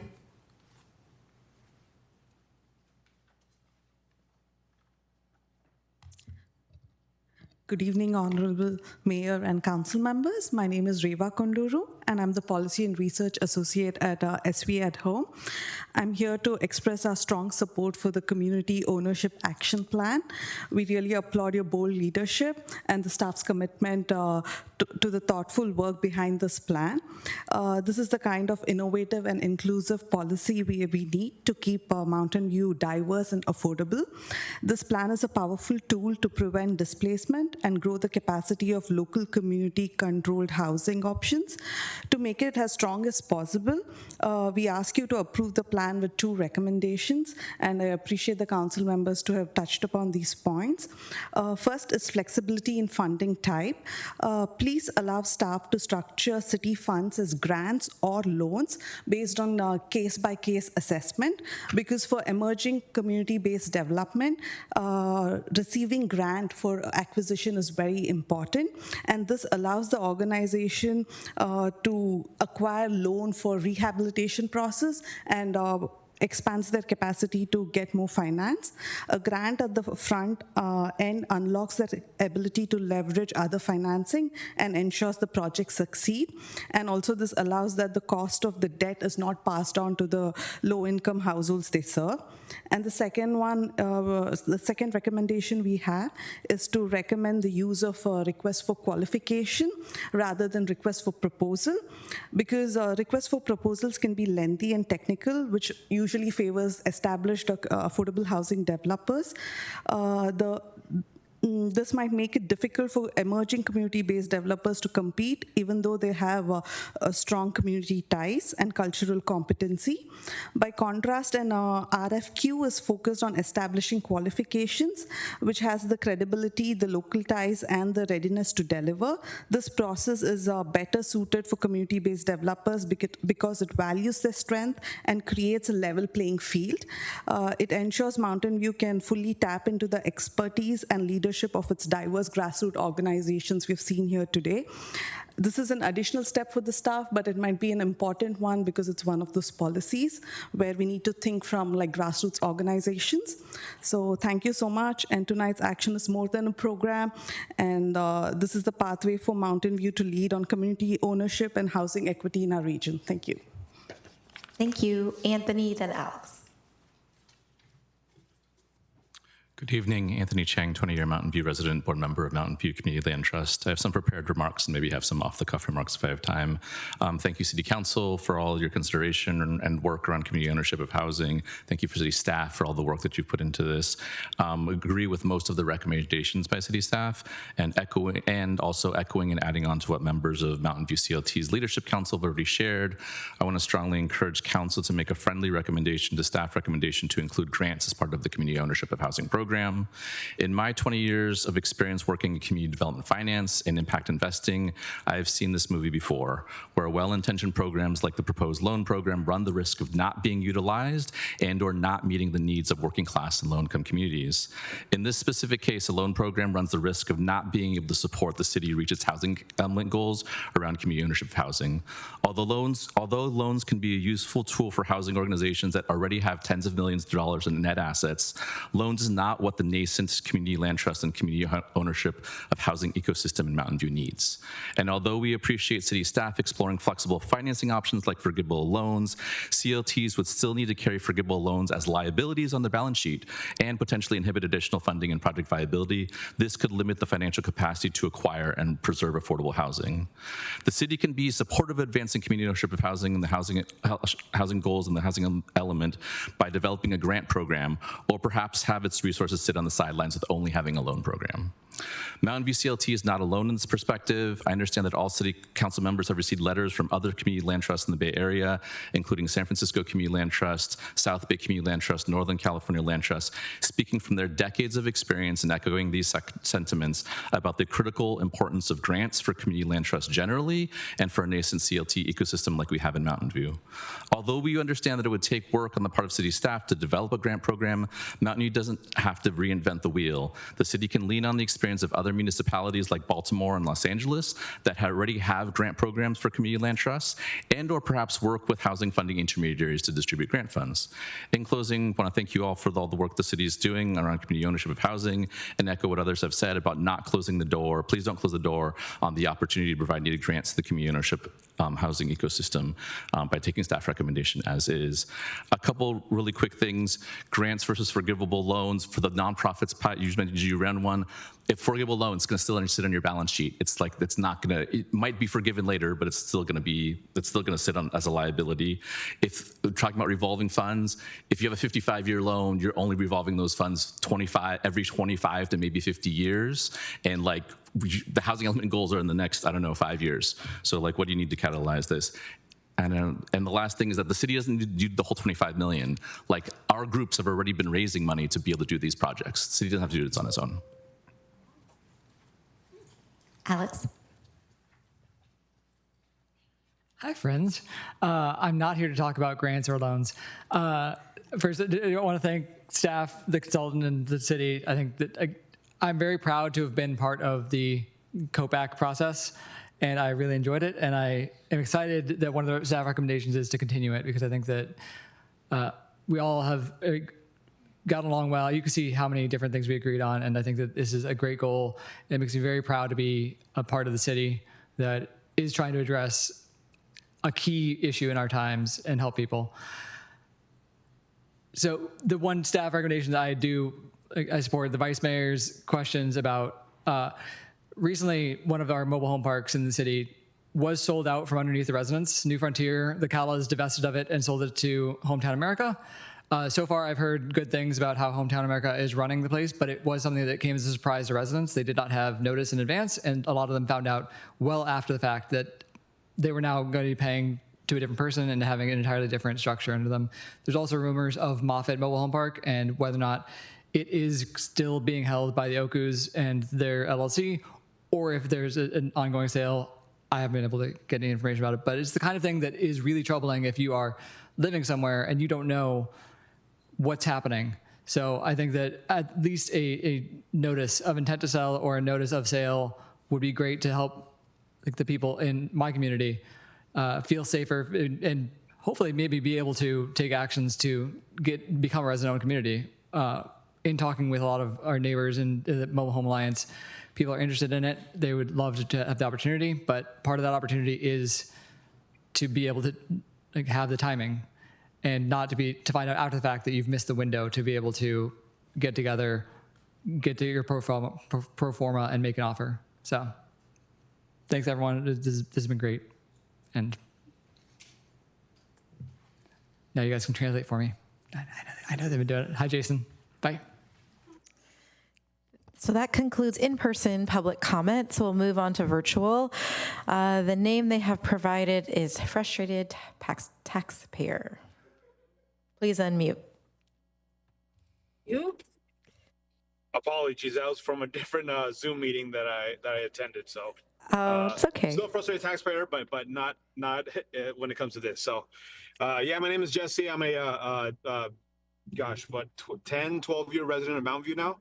I currently live in one of the mobile home parks in the area, and this is something that was kind of always in the long-term view or the vision that I had, we had as a park. First, I want to thank all the staff, everybody who's supportive of rent controls for mobile home parks, because it has definitely lifted a big weight off our shoulders.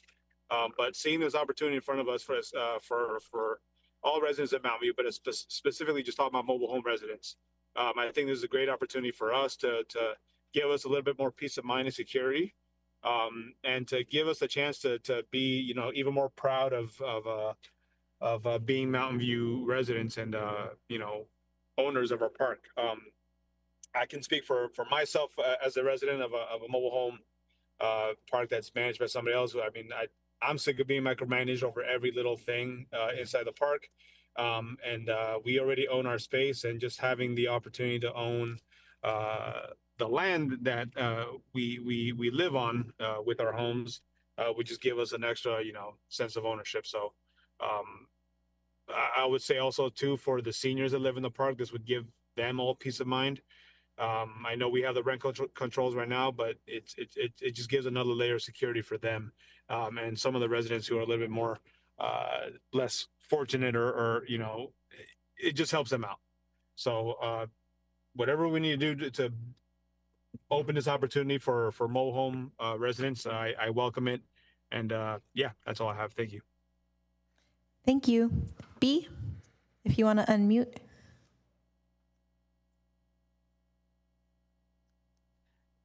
Hi, Council. Hi. Yeah, this issue follows nicely from your earlier discussion about the lack of existing BMR ownership opportunities in Mountain View. Although all of our mobile home parks have more than 50 homes, discussion of COPE makes this a good time to start thinking about ownership of our mobile home parks, as well as the 50 individual opportunities to own our homes. As Jesse mentioned, there's a lot of frustration in owning our homes, but not our parks. Because of Rock USA, there have been hundreds, if not thousands, of parks across the U.S. that have been managed to purchase not only their homes, but their parks, and at least 175 of them are in California. There's a lot of interest in this in our mobile home communities. 4 of our local mobile home parks already have neighborhood associations, which are organizations that could be adapted into co-ops more easily than building new groups in apartment developments, many of which only have a few BMR units. I don't know how COPE could be adapted to not just home ownership, park ownership, but I'd like you to start by following city staff's recommendations and perhaps going beyond them by starting to build the plan using the ample data that has been gathered by the OPA Advisory Committee. Thank you. Great, thank you. So seeing no other public comment either in person or virtually, I'll bring the item back to council for discussion and deliberation. Please note that a motion to approve the recommendation should also include reading the title of the resolution attached to the report. Councilmember Hicks. So I want to start off by saying that I thought the staff report was excellent, the visions, principles, and overall plan. A little confession, the decade before I moved to Mountain View, I worked with a community land trust in Alameda County that started out with a collection of, it was kind of a collection of donations of different kinds of properties, from single family homes to 1 to 2, 3, 4 unit properties, all run by volunteers because they had been donated in wills and so forth over the decades. And when I entered that arena, it wasn't going to last long term and we needed to professionalize it. So I'm very familiar with this. It's not exactly where, for instance, the MVCLT is at this point, because we had a collection of properties, but we had no technical skill, or they had no technical skills. I was going to planning school. So we professionalized it, and I can just see the kinds of I believe that technical skills are really necessary. I think that you're ahead of where we were at in terms of ties to the community, but I believe that alone is not enough to run affordable community-controlled properties over the long run. And in particular, the things that we had to add a program manager for kind of what Mr. Chen, you were talking about, making sure that fair housing rules are followed and that there was a rational selection process for vacant units. Also a bookkeeper who understood just the rush of bills that would come in while you're developing or rehabbing a property, a project manager, and maybe I've left something out, a project manager, and eventually a property manager. You don't need each of those people, but you need those skills. So and I want to set this program up for success over the long term, and I think in order to do that, you need to get those skills on board, which may, from my experience, may involve partnering with a larger nonprofit. You don't have to hire those people, but you may want to work with an organization like Mid-Peninsula Housing or Alta Housing or some other affordable housing developer like that. There are other ways to do it, but my experience is that might be the easiest way. So that said, that's one of my primary concerns, that community organizations have some way to get those technical skills on board. I'm going to say I was prepared to, with the vision, principles, and overall plan, I will vote for that. I was prepared to add all sorts of critical comments from my experience, but it looks like the COPE Advisory Committee did a really good job, and I have not one comment to make about those. Especially around decommodification, shared governance, and community stewardship. I mean, that really is what it's all about. So let's see.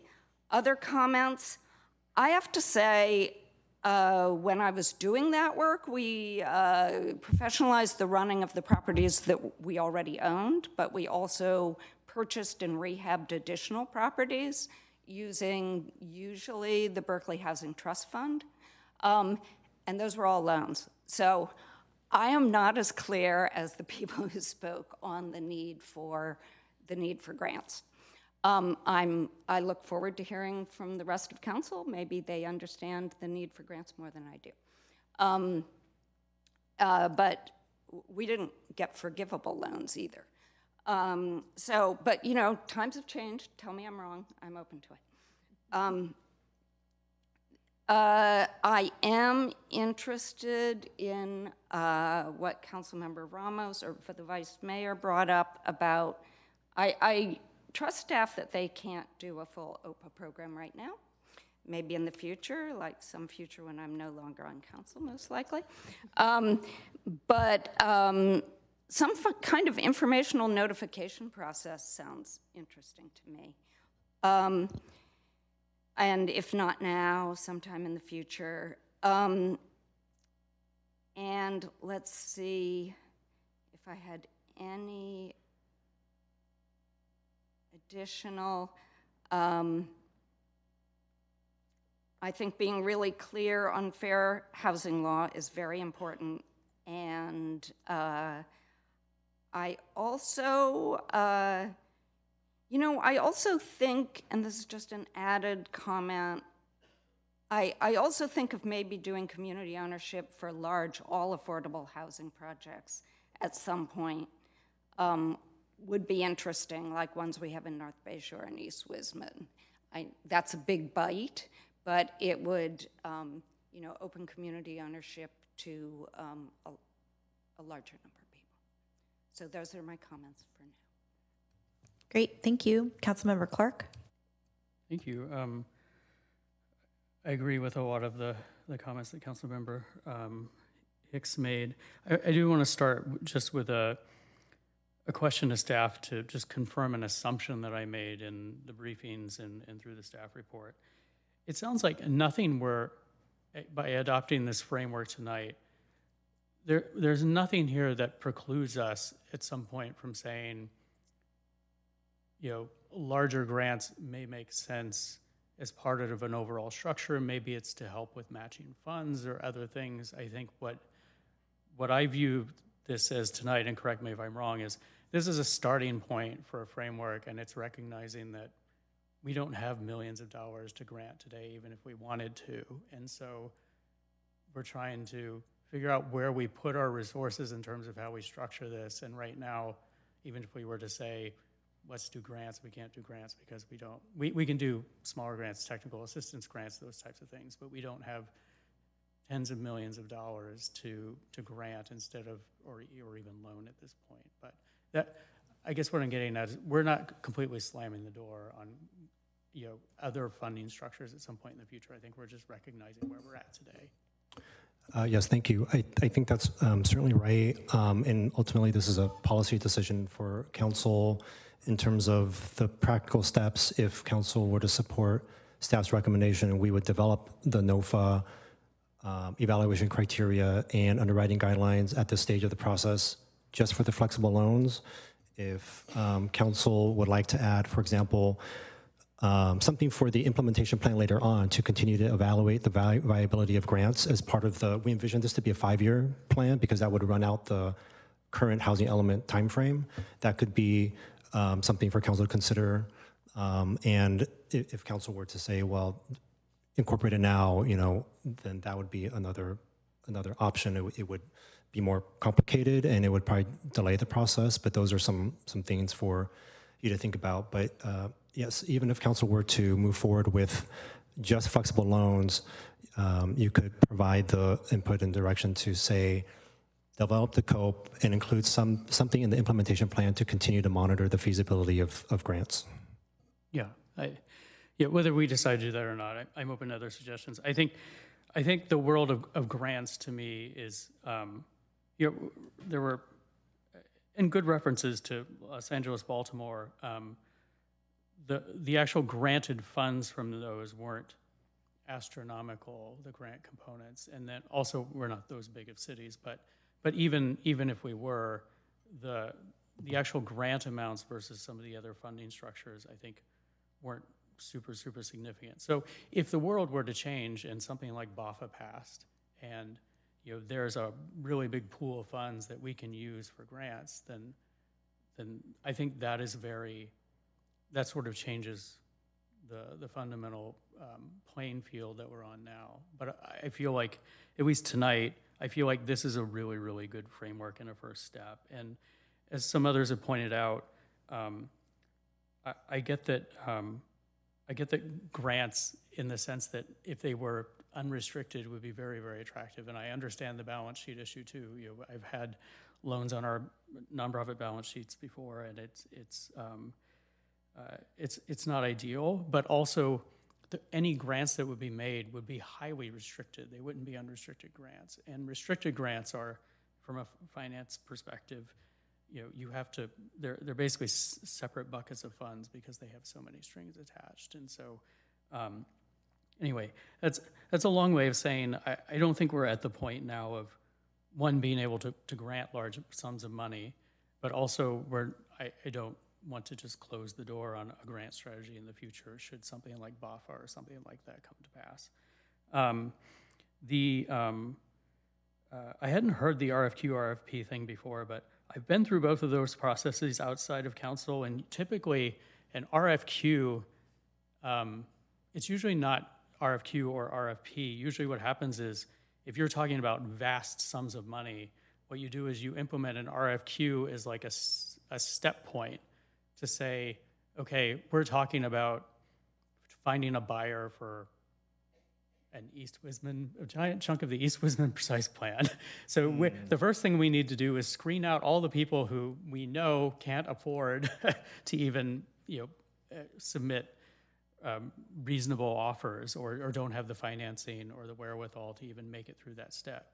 And so I understand I think I understand what folks are getting at with asking about RFQ versus RFP, but I think for our purposes, we really want to simplify it and make it as easy as possible for someone like Mountain View CLT to be able to qualify. And I think actually creating an RFQ phase might actually create an issue where we're screening out smaller organizations that we want to be able to proceed. So I think the structure that you've come up with makes more sense than adding an RFQ step, because I think it will actually create additional issues for smaller organizations and make it more likely that we end up with really large organizations competing with our smaller organizations.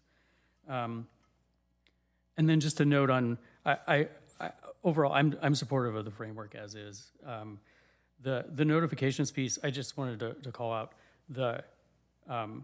those frameworks exist and are available to each and every one of us today for free. You can set there are a number of services that allow you to set an alert that says the moment a specific property goes on the market, I want to know, and the moment a specific property is sold, I want to know, and I get those notifications the moment a property closes or goes on the market, and you can do that for any property because those are all public. And so I think to have a city apparatus kind of basically recreate a process or something that already exists. I understand it. There's value in like paper notices and all those things, but I just don't think that. I think the biggest bang for your buck would be more notice in advance and creating a true opportunity to purchase. And I think that is as Councilmember Hicks said, a whole nother. Not that it's something I would necessarily be opposed to. I think it's just a whole nother. That in and of its item is like a council work plan item by itself. So I think overall the work plan or the framework that we're looking at tonight makes a lot of sense to me, and I'm happy to adopt it as is.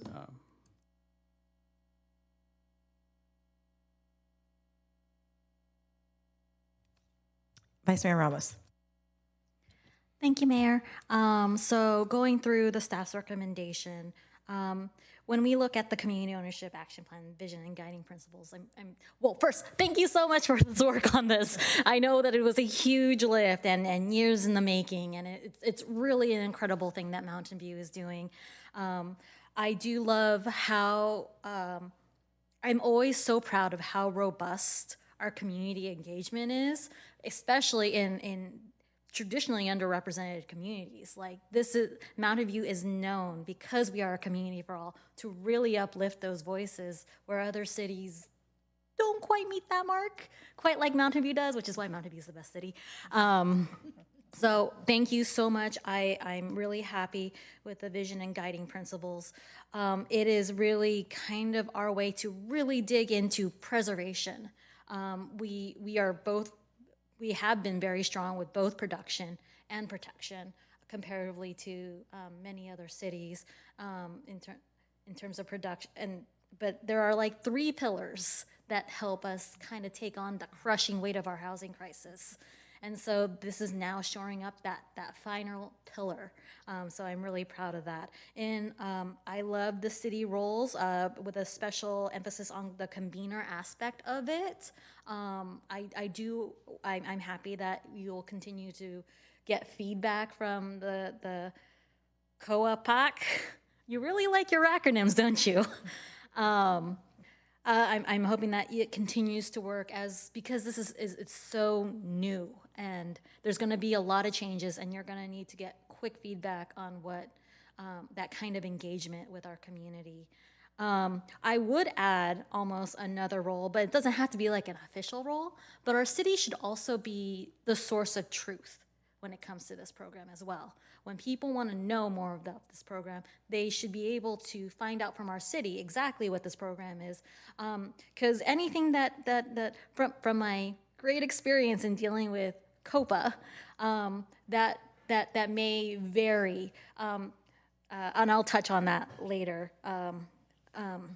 But I do like the idea of our city being that source of truth, and then obviously with the connections with this, with the COA PAC, I have no idea how to pronounce that, to really use that to also disseminate that information easily. And even if you're not in that particular group, people can come, the average resident can know, like, what is this? And I hope there's also an ability for this group, because I'm not going to attempt to pronounce it again, to expand. Like, the people who are in that group shouldn't be the only ones that will have this opportunity to take advantage of this program. It should be something that grows. And now down to 3, the recommended terms for city funding and technical assistance. So the technical assistant grant program, good, 100%, great. I just, as Councilmember Clark mentioned, I just don't like the idea of closing the door on grants. So it's not that I'm saying that you have to do grants. I'm just saying you have the option to do grants should you find a way to make it work. I'm empowering you.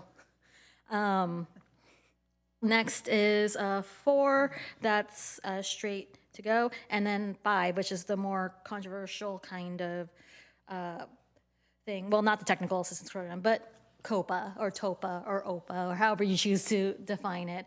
And it has a wide varying definition. I recall there is a neighboring city of ours that put in their housing element that they would adopt it. And I remember reading that and like, do you think they know what they actually committed to? Because I actually don't think they did.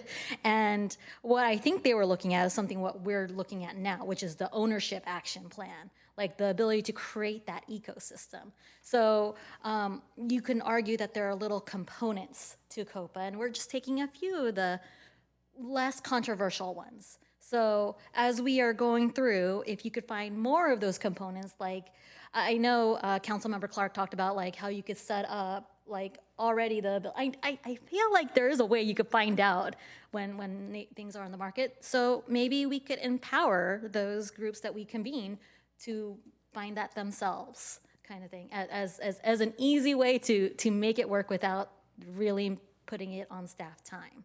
So I'm just trying to find the small elements of COPA that we could slowly move forward without the significant backlash. I know when we talked in our briefing, outreach to the realtors essentially, and they're an important part of this conversation.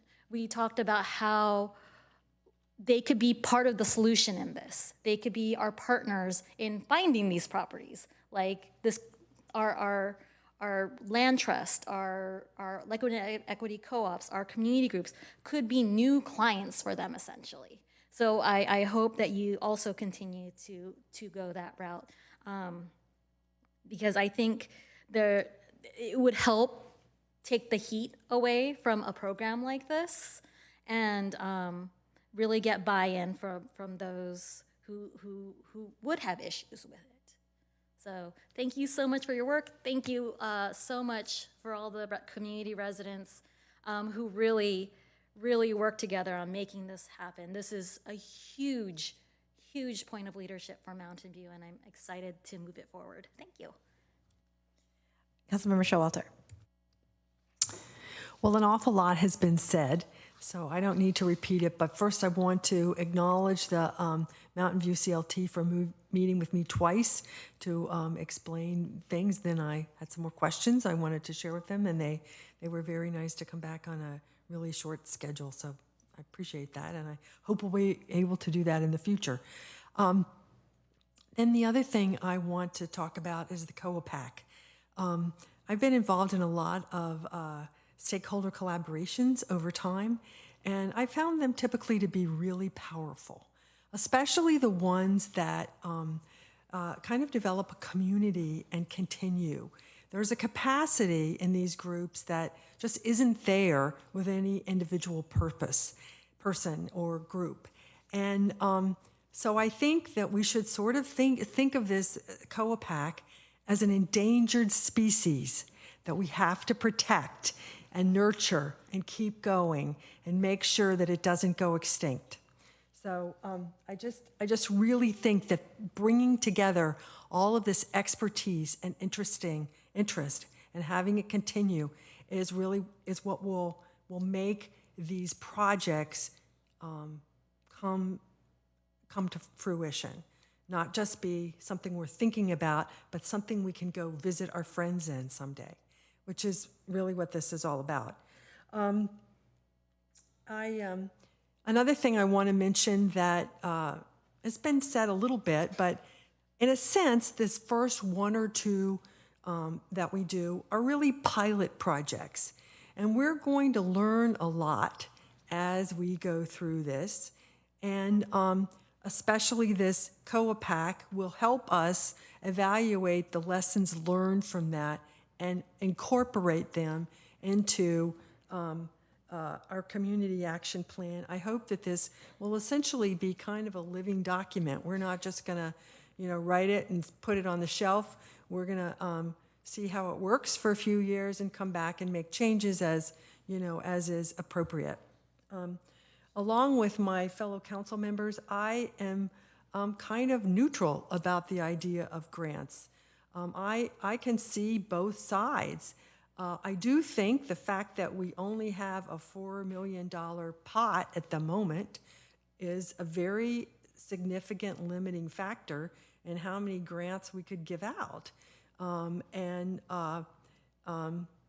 So we, that's sort of where we find ourselves at the moment. On the other hand, as was mentioned, several years down the road, if we were to get a bond measure passed, either locally or by countywide or regionally, that provided us with more funding, that might be something which is much more workable. And I think we should be supporting those things.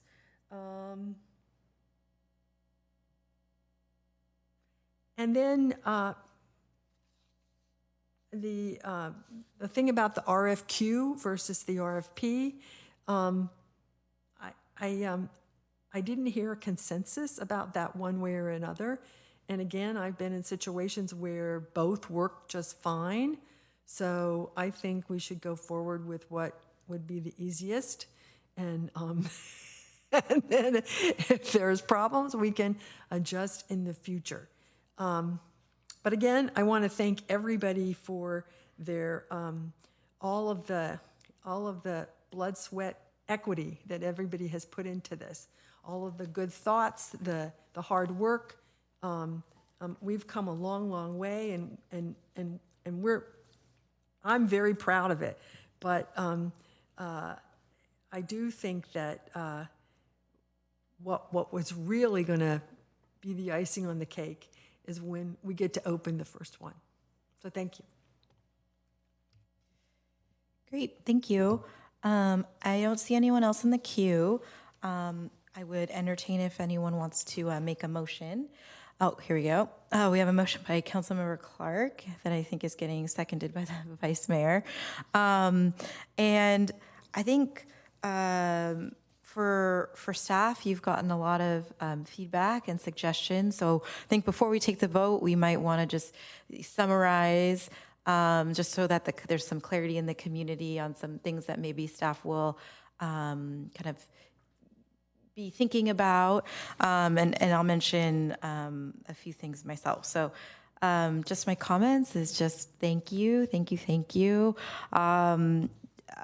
Push to this innovative point through the housing element. But as the Vice Mayor was saying, being able to tackle the preservation aspect, and in the conversations that I was having with staff, not only is this being able to look at home ownership, but it's also a way for us to look at anti-displacement. And we will be reviewing many things related to the housing element about anti-displacement, but I think it kind of dovetails nicely as a good puzzle piece to what we're doing in our city and our communities. I just wanted to state that. I think that just some things that I'd like to elevate, which is what I feel like I'm hearing from the community most in the conversations I've had with them is the need for flexibility as we move forward. So I feel comfortable with the vision and guiding principles. I feel comfortable with the stack recommendation on the city role. I think when it comes to the funding of the projects and the technical assistance grant program, I like the conversation on this is like the first phase or first element, and then leaving the door open for what we think is going to work best. I think right now, what staff has recommended was loans, but being able to look at grant opportunities is important. I think one of the pieces that stood out in the conversation was, having to carry that financial burden for our nonprofits who are trying to do this really incredible thing is difficult, and how might we be able to have conversations more related to that, so that whether it's a loan, whether it's a grant, we're setting our community up for success. I think we're all on the same page on wanting to make sure that we have a pathway to home ownership. For me,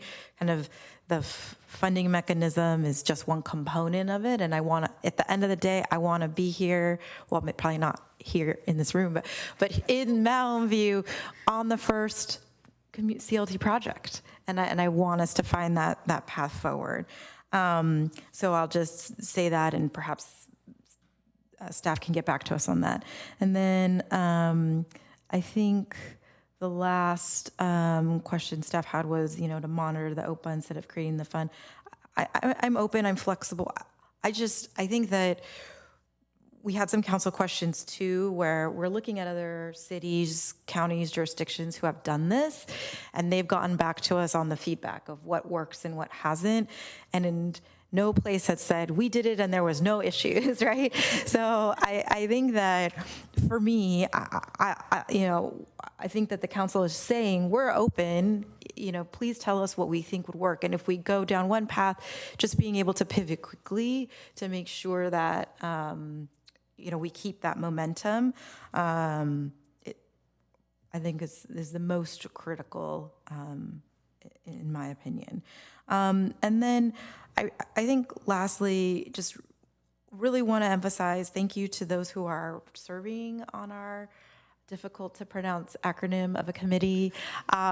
You are doing this as a volunteer, as someone in the community. You're not paid to do this. It's so important to have your voice. I appreciate too that we've been providing translation services in real time in the meeting we did today. I think anything we can do to show the community that we are listening and that we're working together is something that I would like to continue as this process goes forward. So just a real big thank you from the bottom of my heart on this. All right. Oh, and Councilmember Clark has something to add. Oh, you have to read the motion. Yeah, so I'll move the staff recommendation, which includes that we adopt a resolution of the City Council of the City of Mountain View to appropriate $75,000 from the General Housing Fund for a technical assistance grant program, topic 6, to be read in title only, further reading waived. And then just incorporating in the motion the feedback that you heard tonight, where it sounds like there were at least 4 of us who don't want to foreclose the possibility of grants. So maybe, 2 examples would be if there were a bond at some point or some source of additional funds where it would switching to or incorporating a grant strategy into our longer term multi-year strategy here makes sense. Or for example, where some component of a grant from us would allow them to get matching funds from a nonprofit or something like that. I guess we just don't want to we recognize that this is not kind of a near-term, probably not a near-term option for us, but maybe in the multi-year plan, just not foreclosing the possibility there. I think that's really the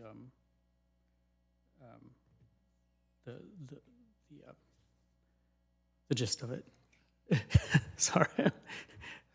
Hard to articulate at 10. Does that work, or do you need more? Yeah, I was just going to ask staff, maybe they can summarize what they, so in addition to the motion, anything else that you heard unanimous consideration on? The way I am processing that addition would be to go ahead and move forward with developing a NOFA evaluation criteria and underwriting guidelines, currently structured as a flexible loan, but keep the option open and include something in our implementation plan that allows us to evaluate the possibility of grants later on and potentially develop some criteria or triggers that would enable us to include grants as part of a flexible funding approach. I think that's right. Does that sound right? Yeah, I think that works well. And then before we vote, I just wanted to elevate a comment that Vice Mayor Ramos made. My comment on the notification, like that's public, but one really important aspect of maybe the use of funds and maybe a future small grant, engaging the realtor community who really have their ear to the ground and know the property owners and might know if maybe someone isn't thinking about selling today, but they could be persuaded to. I think just engaging the right folks who really kind of know the state of things is really important. And so I just wanted to highlight that. We're not there yet, but once we're at the point where an organization has the funds to start to look at the target acquisition opportunities, I think engaging those experts will be really important. So thank you for highlighting that. And then did staff have more to add on? Yeah, just to be responsive, I feel like one of the pieces that we could do is identify potential tools that already exist that could enable easy adoption of a notification system and not necessarily create one now, but see if there are tools that exist. And just a comment that one of the pieces that the TA grant could support is exactly that, which is broadening the notion of community to include partners that may not have been part of these processes, and that those relationships can be built over time and potentially facilitate relationships with property owners, new organizations, and possibly off-market transactions. And so I think that is very much in keeping with the notion that this capacity building effort, this infrastructure building effort could be started with this initial TA grant program. So I just wanted to underscore what you were just saying, Councilmember Clark. Anyone else want to add anything? I think we're in a good spot. All right, let's vote.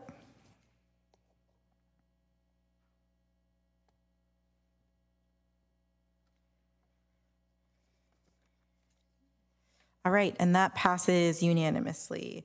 So before we can continue, may I have a motion to continue the meeting past 10 p.m.?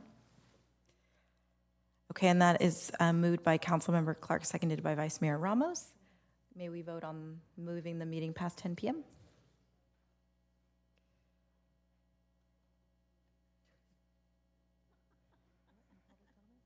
Oh, do we need? Yeah. Channeling Councilmember McAllister, Councilmember Ramirez votes no. I just, and maybe we could just take a 5-minute break. So let's start at 10:10, please.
All right, everyone, thank you. We're going to reconvene.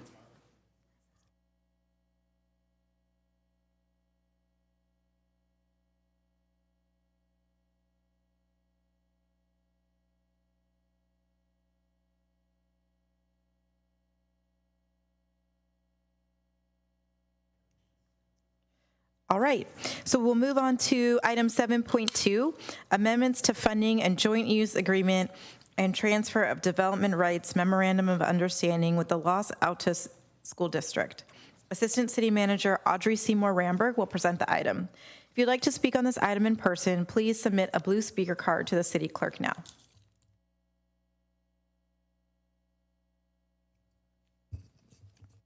And we'll start with the staff presentation. Thank you, Madam Mayor, members of the council. Audrey Seymour Ramberg, Assistant City Manager, and I'm joined in the audience by Community Services Director John Marchant and Community Development Director Christian Murdoch, who are available to answer questions. I'd also like to acknowledge and thank the Los Altos School District team, led by Associate Superintendent Eric Walukowicz, for a constructive meet and confer process and a strong spirit of collaboration.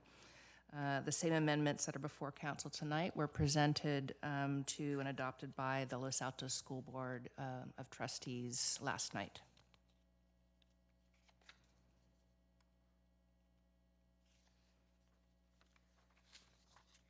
Through the general plan and precise plans, the city states its intention to cooperate with schools to meet the community needs for educational and open space uses. In particular, the San Antonio Precise Plan, which was adopted in 2014, called for the creation of a Transfer of Development Rights, or TDR, program, the purpose of which was to provide funding for a new public school land purchase and development to meet the anticipated enrollment needs due to development growth and new students in that area of Mountain View. 3 related agreements were executed in 2018, as will be discussed on the following slide. In 2019, the district purchased an 11.65 acre site in the San Antonio Center area, which is the location of the former Kohl's and Joann Fabrics. Part of this site will be a joint use area that was to be constructed and made available to the community by September 30th of 2024.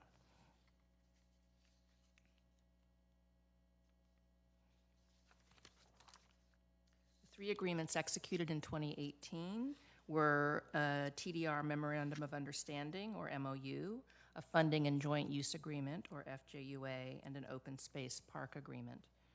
The TDR MOU allows the school district to sell development rights for the San Antonio Center site to developers and projects in different locations.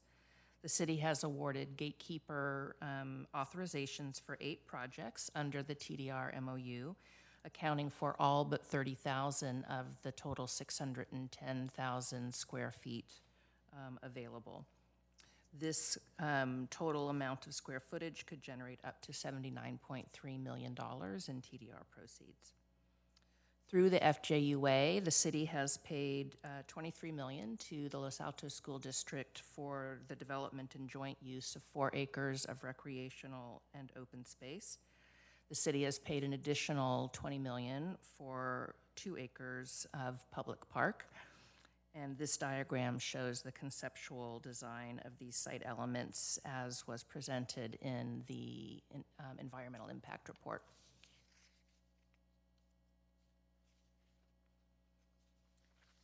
As noted, the joint use area was not completed by the September 2024 deadline.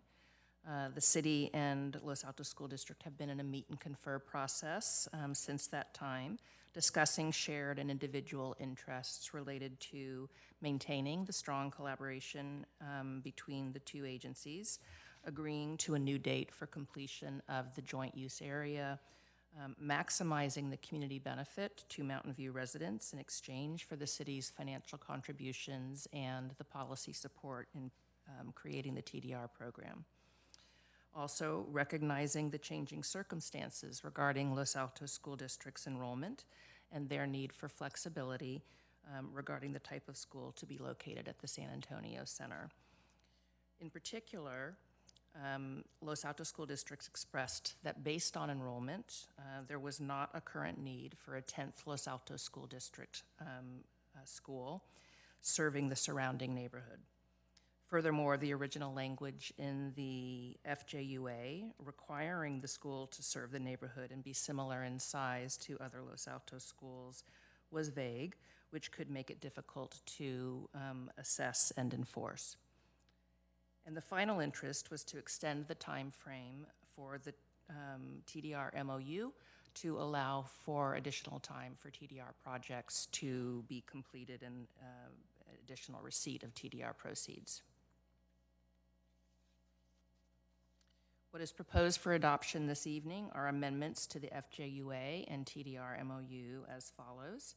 For the FJUA, the primary changes are to extend the delivery date for the joint use area to September 30th, 2030, to provide more flexibility to the Los Altos School District regarding the school size and type using California Department of Education language and guidelines, and to split the proceeds received after October of last year, 50-50 between the city and the district. Staff saw this last provision as a more viable way to achieve community benefit than to strengthen the language requiring a neighborhood serving school or of a similar size, which was not something that the district would agree to in the meet and confer process, both based on the enrollment needs of the district and their strong interest to retain their jurisdictional authority to determine the school type. The revised language would allow either a neighborhood serving school or a charter school to occupy the San Antonio Center site. It is our understanding that the district is considering the possibility of a charter school. However, the board hasn't made a decision on the school type. As for the school size, last night, in addition to hearing the item regarding the amendments to the FJUA and the TDR MOU, the district considered or was presented with and expressed support for a schematic design for the San Antonio site, and that would be for a TK through 8 school with a total enrollment of up to 607 students, of which they wouldn't fully program initially with an unassigned space for 81 of those 607 students.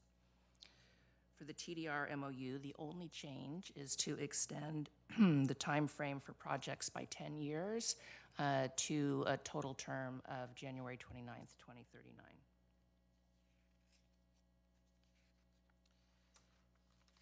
In addition to the community benefits of the 2-acre city park and the 4 acres of joint use area that were originally contemplated in the 2018 City Los Altos District agreements, the amendment to the FJUA now provides the city with the potential for up to nearly $34.5 million in TDR proceeds. The degree to which the school itself would be a community benefit for Mountain View residents depends on the type of school ultimately placed there, which, as I noted, has not yet been decided and may change with the changing needs of the district over the 99-year term of the FJUA. So that concludes staff's presentation. These are the recommendations before you tonight to approve the first amendments to both the funding and joint use agreement and the TDR MOU, and staff is available for questions. Great, thank you. Does any member of the council have a question? Councilmember Ramirez. Thank you, Mayor, and thank you, Audrey, for the presentation. I have a couple of quick clarification questions. We've gotten some feedback from the community expressing concerns about the school size and configuration, which had been regulated under the original agreements. Can you share with us which agency has authority over school size and configuration, and whether the city really had any ability to enforce those restrictions to begin with? Thank you for the question, Councilmember Ramirez.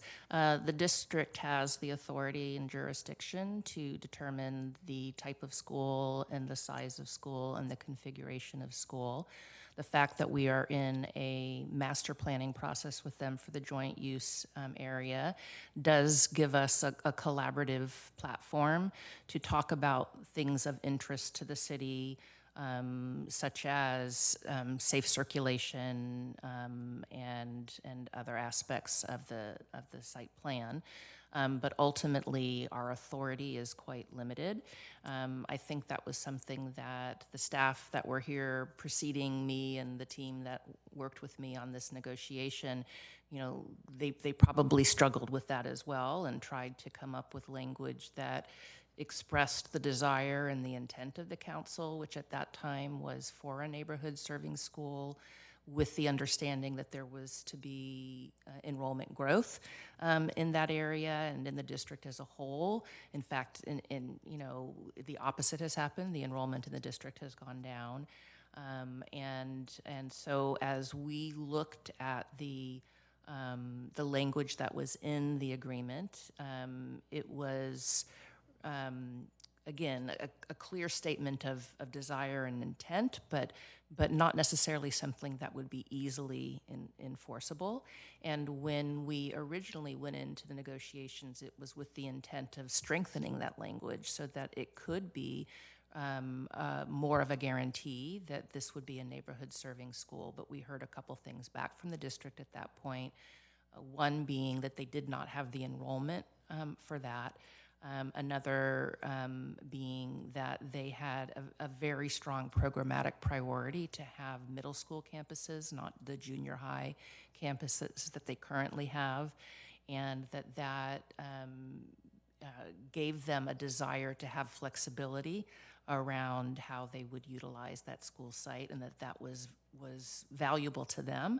And that got us into a whole different level of conversation of, well, if the community benefit isn't to be a neighborhood serving school, what else might the community benefit be? So it kind of took the negotiations down a different path, but also it recognized what were always likely the limitations that the city would have faced around trying to judge whether or not that neighborhood serving requirement had been met, and what would the consequence be for the city if it wasn't met. And ultimately, it's the same that are before you now. Really the only consequence that we would have would be to find that we no longer wish to be in the funding and joint use agreement with the district, and no longer wish to have a joint use area, and then seek, through the next steps in the meet and confer process, which would result in a return of that funding to the city, or that would be certainly the city's, supposition and intent. That's very helpful. Thank you. I guess just to be explicitly clear on this point, though, let's say the council, the original language, were going to continue to govern these agreements, and the council really wanted to restrict enrollment to no more than 500 students or some other arbitrary number, or to guarantee a neighborhood school with the intent to reduce or mitigate traffic impacts, for instance. Our ability to enforce that, right, once the school is built, is really constrained, and there really isn't much that the city can do to compel the school district to limit the student population or to have a school of a particular type. That's not really within our jurisdiction. That's correct. Okay. That's correct. And the district has shared that,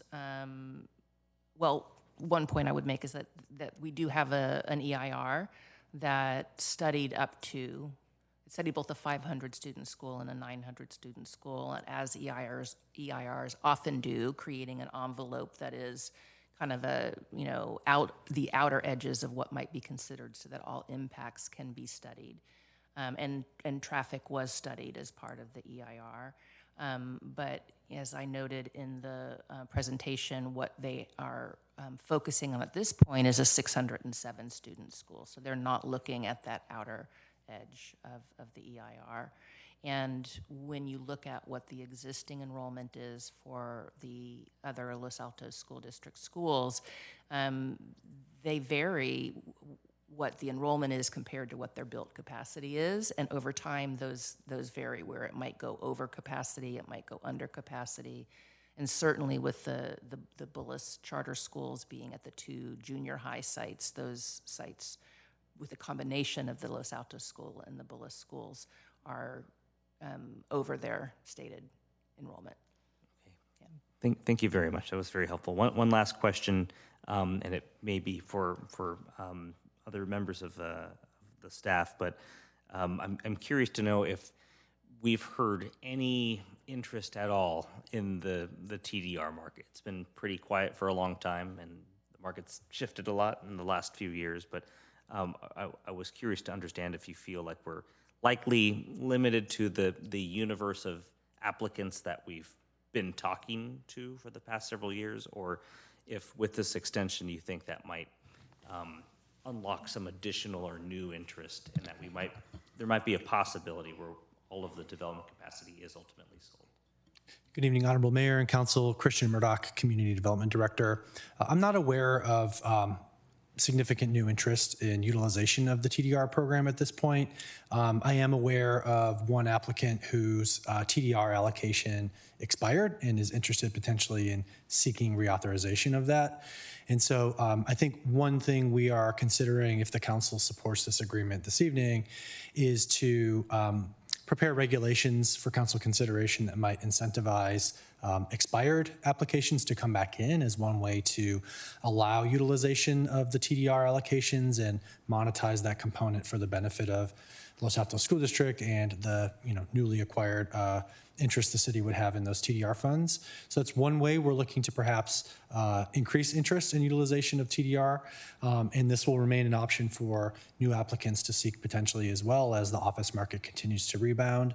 I think it's unlikely in most cases that we'll see interest for residential TDR in most cases, given the significant expansion in recent years for residential projects to leverage increased density through other means under state law. But those were a minority of the projects and the overall square footage anyways. In the initial 8 projects that were authorized, there were only 2 and they had relatively small shares of square footage. So I don't think that's likely to be a significant detriment to sort of the successful execution of this if council supports it. That's very helpful. Just to clarify, so it sounds like one option the council may consider is not requiring the folks who have been through basically a gatekeeper authorization hearing to have to go through that hearing again. You can bypass that, resubmit an application, because we've already, or the previous councils, have looked at that and determined that that was an appropriate project to pursue under the TDR agreement. I think that's one potential outcome and probably the most advantageous for utilization of these in an expedient way. We haven't done the analysis of potential options to put forward and make a recommendation at this point, pending an indication from council that they support this approach that staff's put forward tonight. Okay, that's very helpful. Thank you very much. Councilmember Hicks. Yes, thank you. So we've had joint use agreements with various school districts in the area for over 60 years, and they've worked well in a lot of ways, and then recently they've undergone some pretty dramatic changes because of more need for more security and fencing, people owning more dogs, and expanding after school and summer programs, making a lot of the things that we had, say, areas we had 60 years ago no longer available to the public on the sites that we've been working with for some time. I'm wondering, with the joint use agreement for this particular site, do you have any estimate in your conversations with the district on how much we'd be able to use the gym and the fields?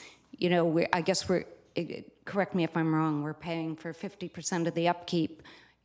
Do we expect to use them 50% of the time, 5% of the time, only after dark, when nobody can go there? Or, do you have any sort of estimate? Have you had conversations? Good evening, John Marchant, Community Services Director, and thank you for the question, Councilmember Hicks. The conversations to date with LASD have been very similar to that with the type of program that we have with Mountain View Wisman School District. So the way that works with Mountain View Wisman School District is at their elementary school sites, the city has access to the recreational areas starting at 4 o'clock. So they do have some after-school programs. However, we have access to their recreational areas starting at 4 o'clock. And then at the middle school areas, then we have access at 5 o'clock because they have additional sports and those types of things. That is also inclusive of the gymnasiums. So on a regular school day, we have access basically starting at 5 o'clock for the gymnasiums and recreational areas. In addition, we do have access during weekends, complete access, unless there's a special event, which is very nominal throughout the year. And then also those school recess times, any day that there is not school, that we do have access to those recreational facilities during the entire day. And to date, this has been working well. We're able to provide the necessary or what we see as the demand for recreational sports and then also community access as well. And then summers, does the public have access over the summer, or are there summer programs that the school is using? Good question. And with Mountain View Wisman School District, they typically have one school site for summer school. And so we're able to work around their schedules. And summer school is typically a truncated program with a certain number of weeks of use, and then we have access to it thereafter. And so we've been able to utilize that. We have not talked with LASD specifically about utilization thereof of a summer program. So that dialogue needs to continue. And when you say with MVWSD, we have access after 4 or 5, depending on which type of school it is. Do we use it much after 4 or 5 p.m.? We do. For what do we use it for? So there's a different element, whether there's lights or no lights. And so for those facilities that don't have lights, you can see if we're getting close to 5, 6 o'clock in the evening, it's starting to get dark. And so that limits our access. But then for, as an example, Crittenden Middle School fields are lit, and we're able to program till 10 p.m. And so those are heavily utilized into the evening time. Okay, good to know. Thank you. Councilmember Showalter. Yeah, I want to thank you for all the work on this. I know it's gone on a long time, and I really appreciate it. But all of the, it's my understanding that all of the negotiations to date have been with the Los Altos School District, either board member or staff. And I was wondering, how has the Bullis Charter School been involved? This discussions with the Bullis Charter School are being conducted by the Los Altos School District. That hasn't been part of the city's meet and confer process with the district. Okay, so we don't really have firsthand knowledge of whether Bullis is interested in going to this school. We do not. We do not. Okay.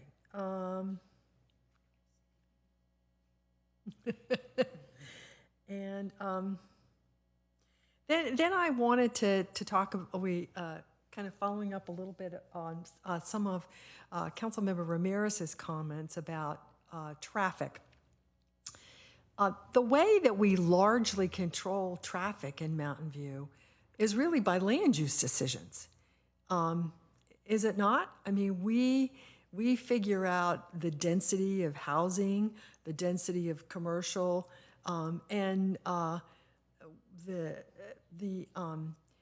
actual use of the land has a lot to, and how those buildings are designed has a lot to do with the traffic patterns. It's not necessarily something that we don't, I mean, that's how we control traffic. Is that not true? In general, that sounds correct. In terms of a school site, we are not the regulator on the environmental impact report. They prepare the environmental impact report, including an assessment of traffic impact, and we comment on that. And so that is the way in which for this particular type of land use, i.e. a school site, the issue of traffic is addressed.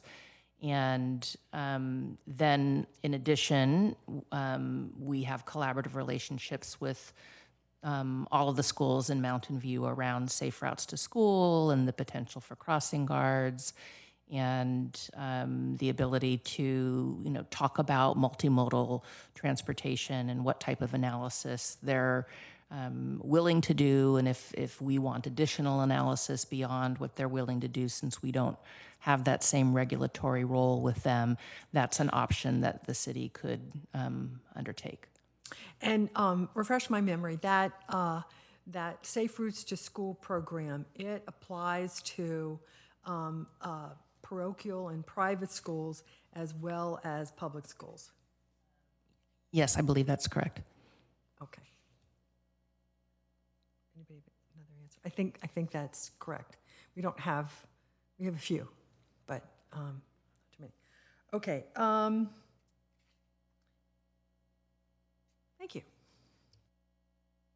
Great. Does any other member of council have any questions? All right, not seeing any. Would any member of the public on the line like to provide a comment? If so, please click the raise hand button in Zoom or press *9 on your phone. We'll display a timer on the screen. Each speaker will have 3 minutes. We will start with in-person first. It is Ken Smith, Millie Gong, and Hyung. So if you, free to come on down.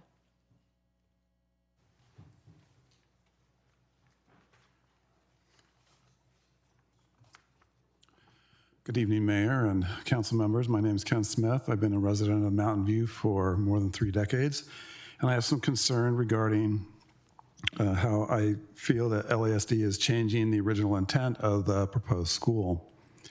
They're asking in the red line to remove the requirement for the school to, quote, serve the Mountain View community surrounding the school site. So why is that? It's because LASD doesn't want a community school. What they want is a place to put Bullis Charter School. They don't want to put BCS on any of the campuses that they have currently, and they want them off the middle school campus. There are 2 primary problems with this. The first is that North El Camino students need a local school. They currently go to 3 different schools. If you can imagine the school being built and the parents living right across the street from this school being told, oh no, your kids can't go to this school. They'll continue to go to Covington, which is 3 miles away over down by Foothill, because we have a BCS at this school. They are gonna be super upset, and rightfully so. The other issue is that BCS is not going to go to that site. They have 1,100 students. They are not going to fit. BCS also cannot make a preference for a geographic location. They had that when they originally started the school because it was started from a specific location. And that went into a lawsuit, and they dropped that requirement. You can't have that requirement. It draws from the entire district, and you're going to have a traffic nightmare and a parking nightmare. The other issue I want to talk about is TDRs. The purpose of a TDR is for the public good.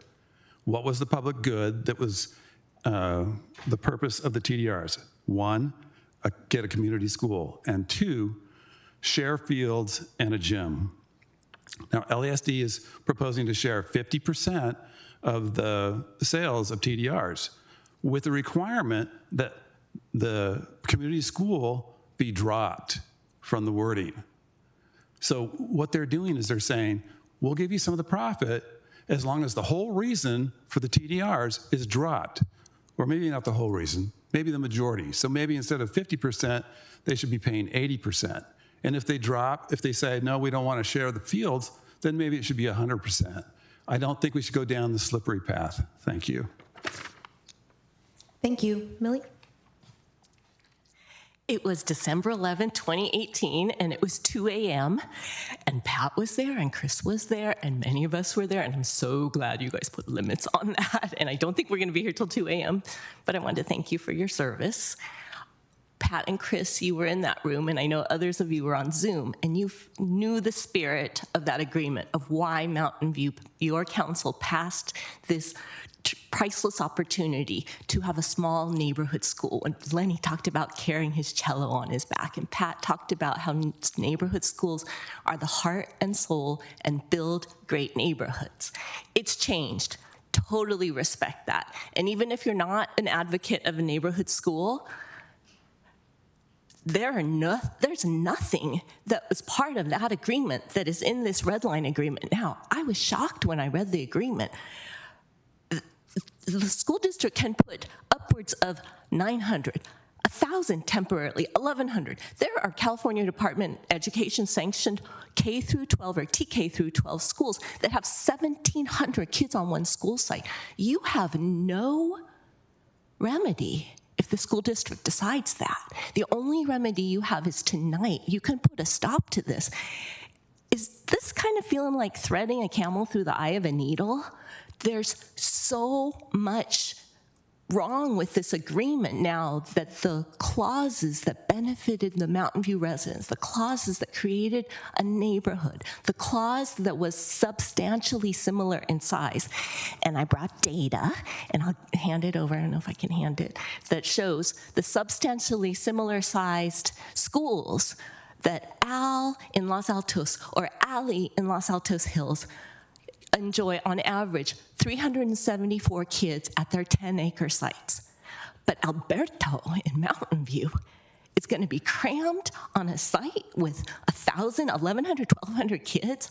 I ask you to stand up for your Mountain View kids and don't let the school district discriminate against those kids just because they're Los Altos School District kids, but they happen to have a 94040 zip code. Please step back and take a minute and say, is this really something that the Mountain View City Council wants to have as your legacy? That you invited a charter school or some other school to have this many kids in this area that has already had not one, but 2 traffic fatalities. And you're gonna have middle schoolers zooming about. Have you seen them on their e-bikes lately? It's kind of crazy. I ask you to support alternative 2, to go back, litigate, mediate, and terminate this facilities joint use agreement for the benefit of your school kids. Thank you.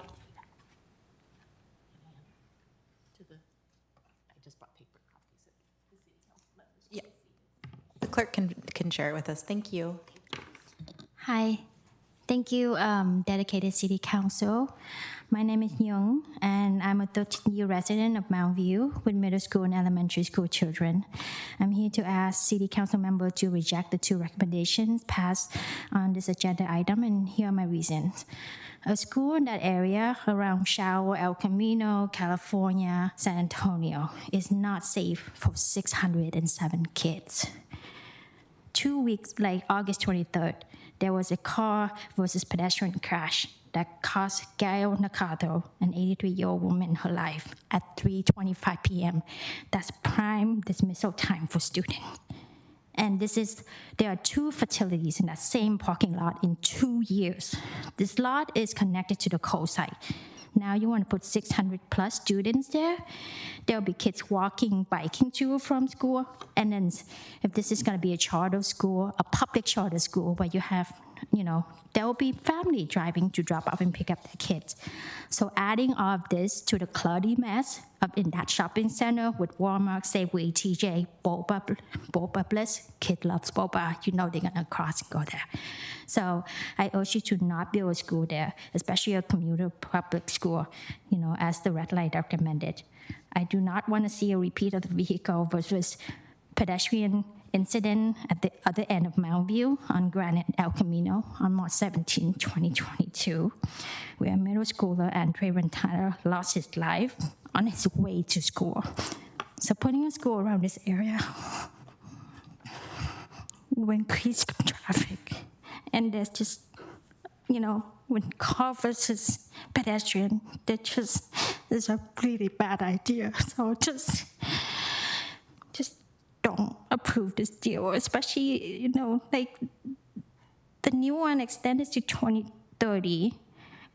So just please do not approve this deal for, just for the sake of our kids. With LSD missing the September 30th, 2024 deadline, this is your chance. This is your chance to get out of this. This is your chance to stop this really bad idea to begin with that started in January 2019. This is your chance to right this wrong and fix this mistake. So please, for the sake of our kids, I don't want to see any more death. Thank you. Thank you. I think that concludes in-person public comments, so we'll move on to virtual. And I have Nick Bear.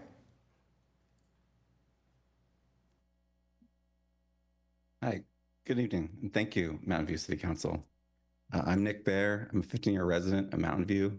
I have 4 school-age kids. I first want to just say that listening to you tonight, I'm deeply impressed by your questions and diligence. And I also want to just say that I'm very concerned about the amendment, which removes the requirement that the school should be substantially similar in size and student enrollment to that of other district schools.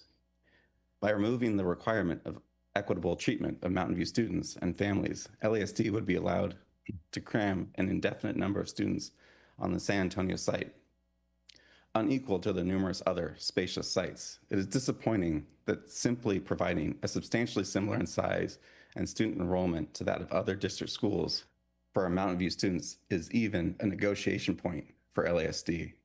The desire of LASD to remove what should be innocuous wording, substantially similar in size and student enrollment, is a strong indication that LASD does not intend to fairly serve the surrounding Mountain View neighborhoods, students, and families. And its treatment of our Mountain View students and families that the initial agreement specifically protected against. Please serve Mountain View residents' interests by voting to return to the meet and confer process with LASD and to negotiate terms that simply retain the substantially similar treatment of all LASD students, including those from Mountain View. Thank you. Thank you. All right, not seeing any other in-person or virtual public comments, we'll bring the item back for council deliberation and action.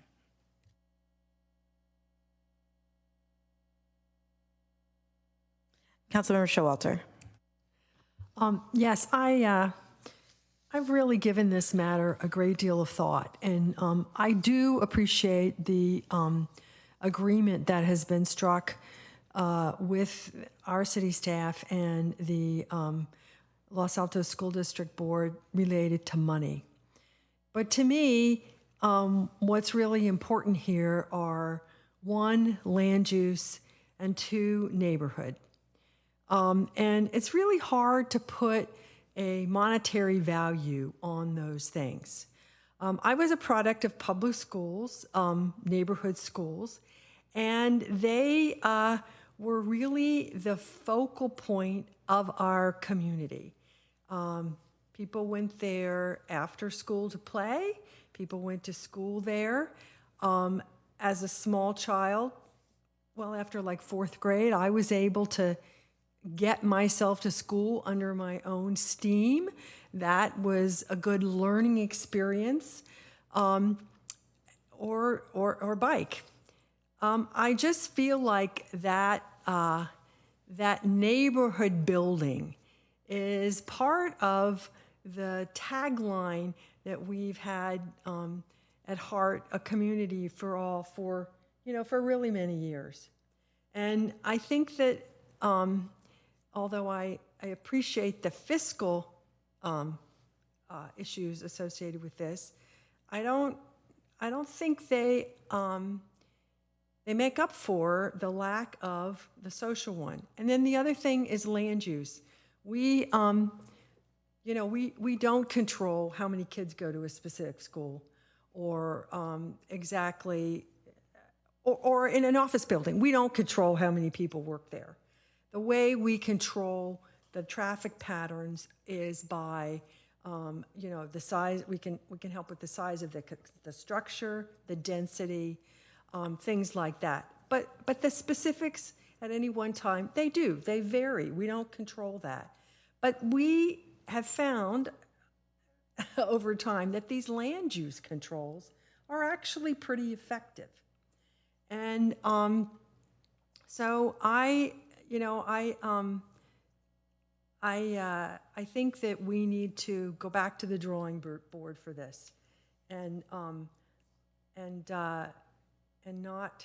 not be agreeing to these amendments tonight. Thank you. Councilmember Hicks. So I was, not to try to get myself out of this easily, but I was not here when the original decision was made, and I was not watching on Zoom, but I did read about it in the paper, and I was not particularly happy with the decision. I mean, I'll say also much of the staff, the city manager, the city attorney, the city clerk, were not here either. Not to blame it on the couple of council members who were, one of whom just spoke. There are a number of reasons that I, from the beginning, didn't think this was a very good decision, which I will not go into now because you'll probably like me even less. But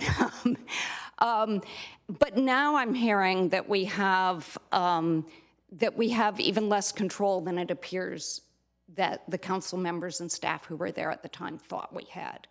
And I'm wondering if my understanding of why we've gotten this far and why we've gotten the proposal that we have right now is that the Los Altos School District would not agree to those other things. So this was the best staff was able to get. They wanted more, but they wanted some, at the same time, they wanted to come to council and the public with some agreement.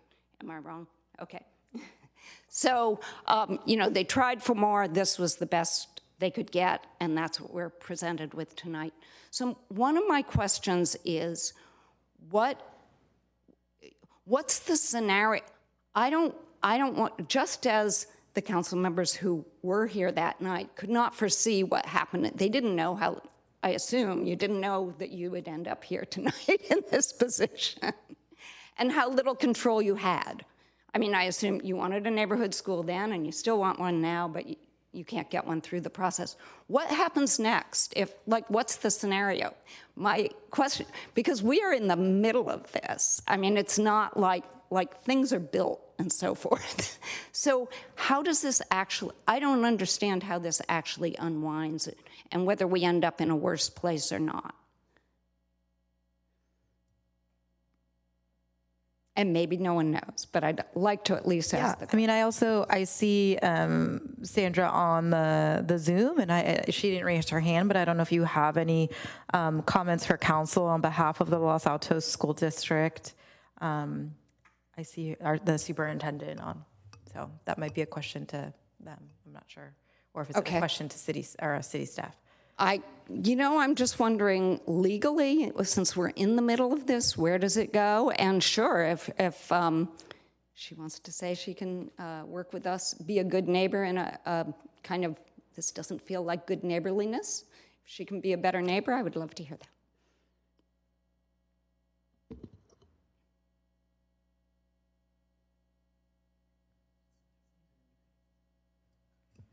All right. The superintendent, if you want to mute. Let's see. Can you hear me right now? Yes, we can. And if you don't mind just introducing yourself for those who can't see. Yeah. I was not planning to make public comment tonight, but just listening to your conversation, I think the point I would like to make at this time is really thanking the staff, your staff, and our group who really tried to work through some of the challenges of this agreement and understanding your interests as well as our interests, because times have changed since this original agreement has come forward hugely for us. We're looking at a 99-year agreement. And as the leader of our public school district, who serves about 25% of our students are residents of the city of Mountain View, I want to maintain the maximum amount of flexibility possible, not just for the next year or 2 years, but we're talking about 99 years. So I know we went through faithful meet and confer, and we can certainly do that again. But that's really our main interest, is that we're serving all of the students within our district, including those students within the city of Mountain View that we serve. But we're looking at the very long term of this 99-year agreement. Thank you. Councilmember Hicks, did you have more questions? No, I'm just kind of wondering if we go down the road that Councilmember Showalter had said, are there any implications that come to mind? Are we getting in muddier water than we're in already? Those are my questions. City Attorney McCarthy. Thank you. Did I get a promotion? To city Sorry, manager. it's so late. What? Demotion, Jennifer's telling me. Okay. Oh, gave you a demotion? It's late. I was going to call you City Manager Kimbra, but I was like, no. It's late. Thank you, Mayor. Thank you, Councilmember Hicks. So a couple thoughts about this. So we would be back at square one if we were to start this over. And I think the biggest substantive piece of this is that things have changed considerably since 2019. What underscores all of this is that we would be involved in significant litigation over this. And there are just simply things that the city does not have control over. And there are simply things that the city is not able to negotiate or tell the district what to do. And there are simply things that we are not able to suggest that they do. So as mentioned earlier, the EIR always contemplated a school up to 900 students. So the language that was a little more vague at the time, we have discovered why it was vague, and it's because the city is unable to require the district to have a school of a certain size and have it look a certain way. So there's a lot of things that over the last several years and during this negotiation that legally we have been able to just kind of see through a different lens with where we're at now. So I know that both parties negotiated considerably in good faith over many, many months over this. And maybe it would help council or the public to understand what the layout of this area might look like for certain safety considerations, which also was contemplated even back in 2019. So that hasn't changed. It would always look like this regardless of what kind of school would be there. So maybe perhaps the assistant city manager could speak very briefly about the layout of this and the fact that the city would work very closely with the school district on these sort of safety considerations and traffic, just as we would with any of the schools in our area. So maybe you could speak to that briefly for the benefit of council and the public. So in the council report, there is the EIR's site map, which shows at a very rudimentary level, the circulation pattern. That is still something that the school district is designing. Just last night, they presented a more detailed set of schematics for the site. Again, making it specifying the TK through 8 and 607 students. And that process is still ahead of us to really, is part of the master planning conversations that will continue to look at the circulation on the site, the safety for bike and ped. Also, I'd like to say that the Walmart ingress egress will be completely separate from the school. That's something that they discussed at their school board meeting last night, so there won't be any connection between those two properties. And so the kinds of things that are of concern around circulation will be very appropriate for the staff to continue to discuss with the school district in the master planning process.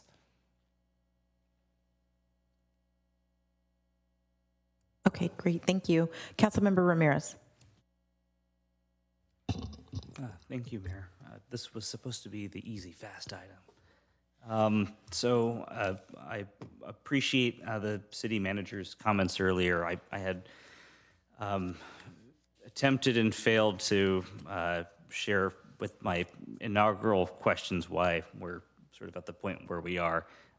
We're not the land use authority that can provide a permit to the school, right? So if the school is built and they want to do something different than what is contemplated in the agreement, there's not a whole heck of a lot we can do, right? As soon as the school district acquired the property, the district basically has the ability to determine its own fate and destiny, right? There's not a lot we can do at this point. If the city really wanted to implement some meaningful controls, maybe there should have been a different set of parameters over the distribution of funds early on, but we're well beyond that point. And so I think the agreement, the proposed agreement that the staffs of each of our agencies have worked on is, I think, the best outcome that we can reasonably expect. So I'll make the motion just because I'm terming out, and it's easier for me to do this than maybe for other members of the council. But I really do. I do think I'm grateful for our staff. I'm grateful for LASD staff and for the trustees for approving the agreement last night, for working in good faith and coming to as good of an agreement as we can realistically expect at this point. It may not provide for the desired outcomes that were contemplated by the council in, gosh, was it 2016 or thereabouts, 2018? I can't remember exactly when.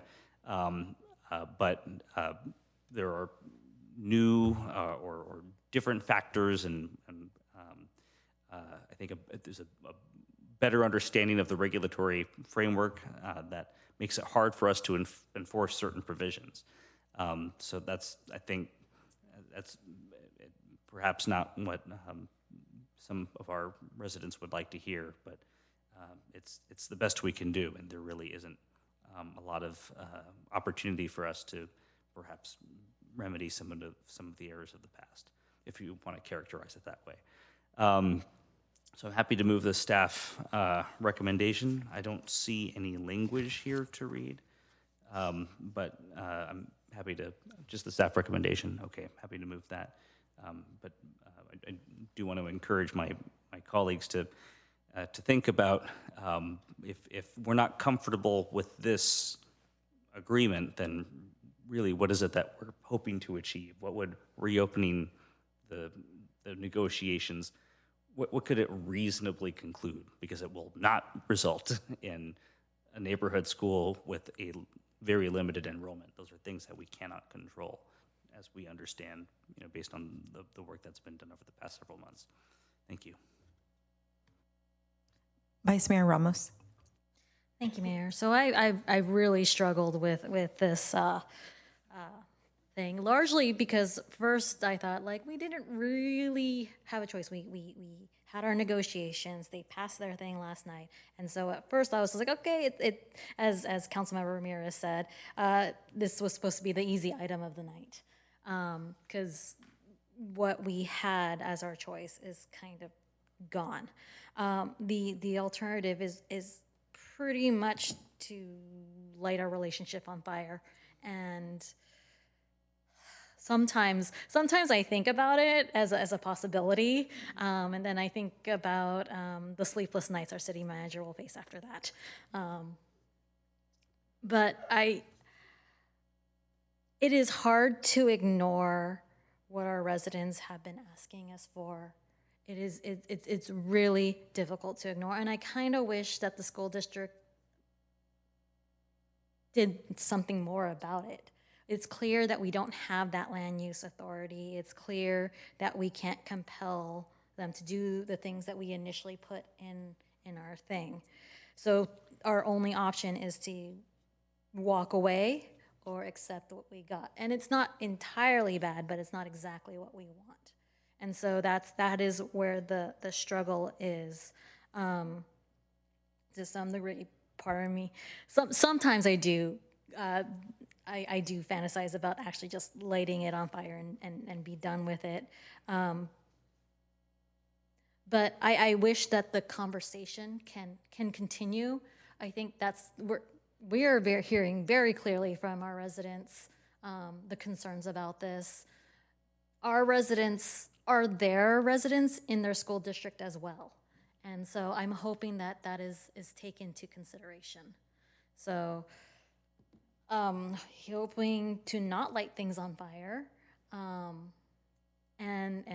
try to find a way to make everyone happy, even though it's slightly dissatisfying. Thank you. Councilmember Clark? Yeah, so I'll continue my tradition of saying unpopular things tonight.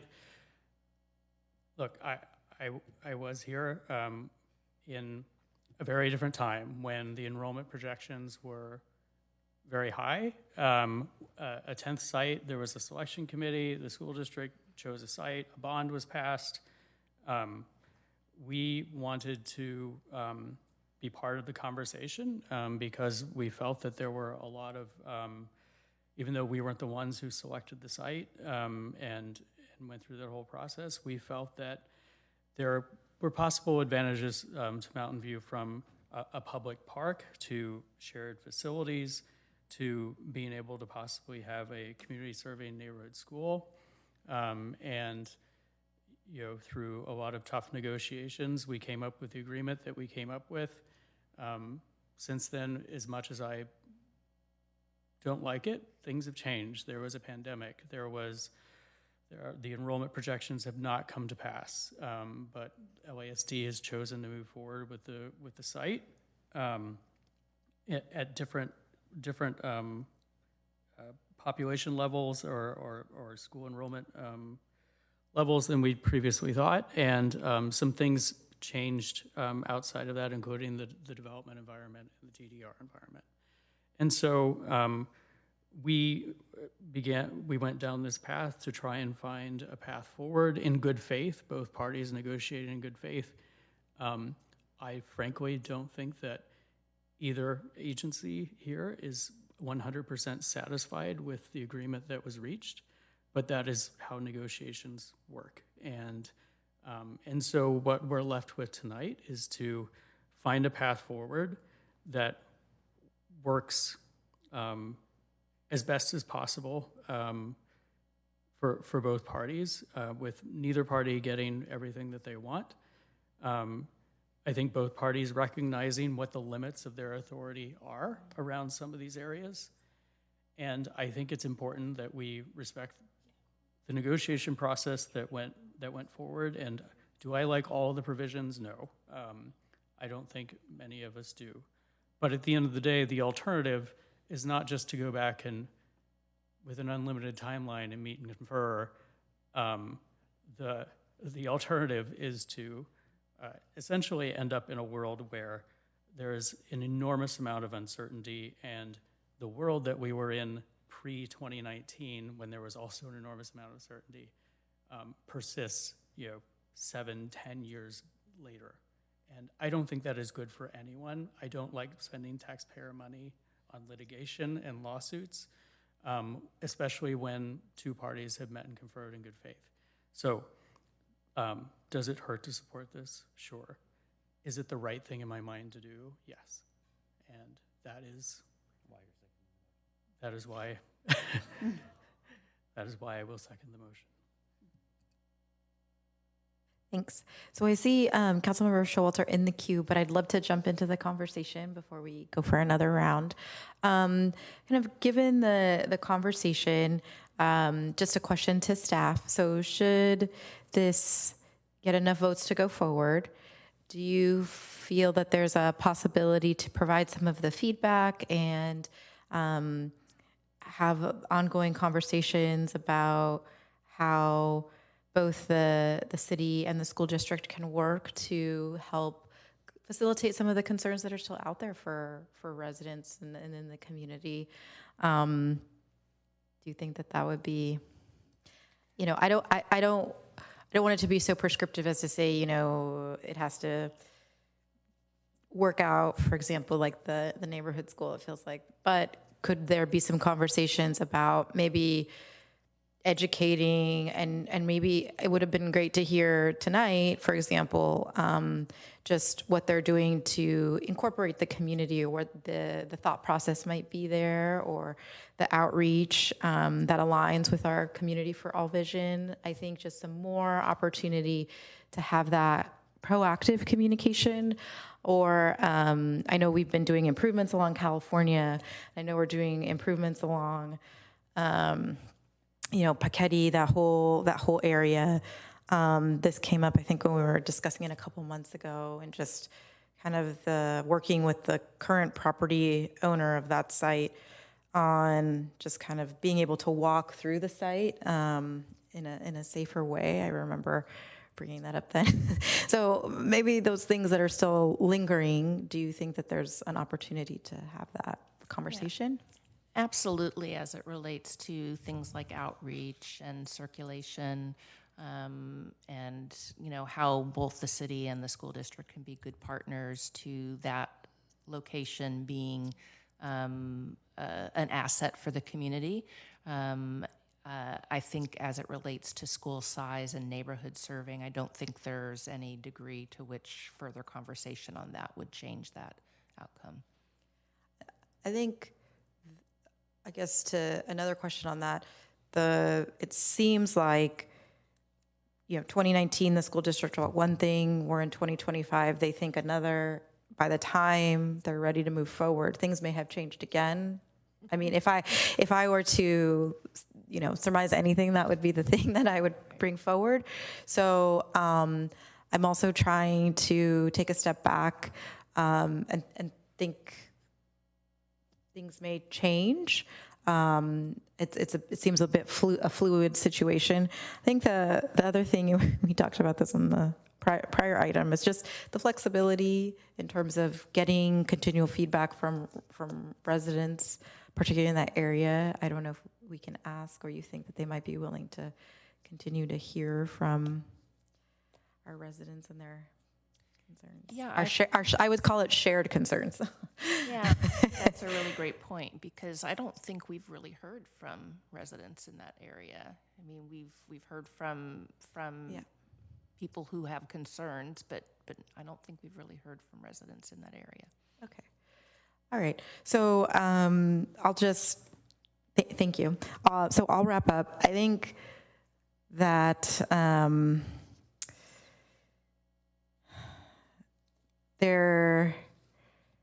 should this go forward, I think there's some room to grow our relationship with the school district.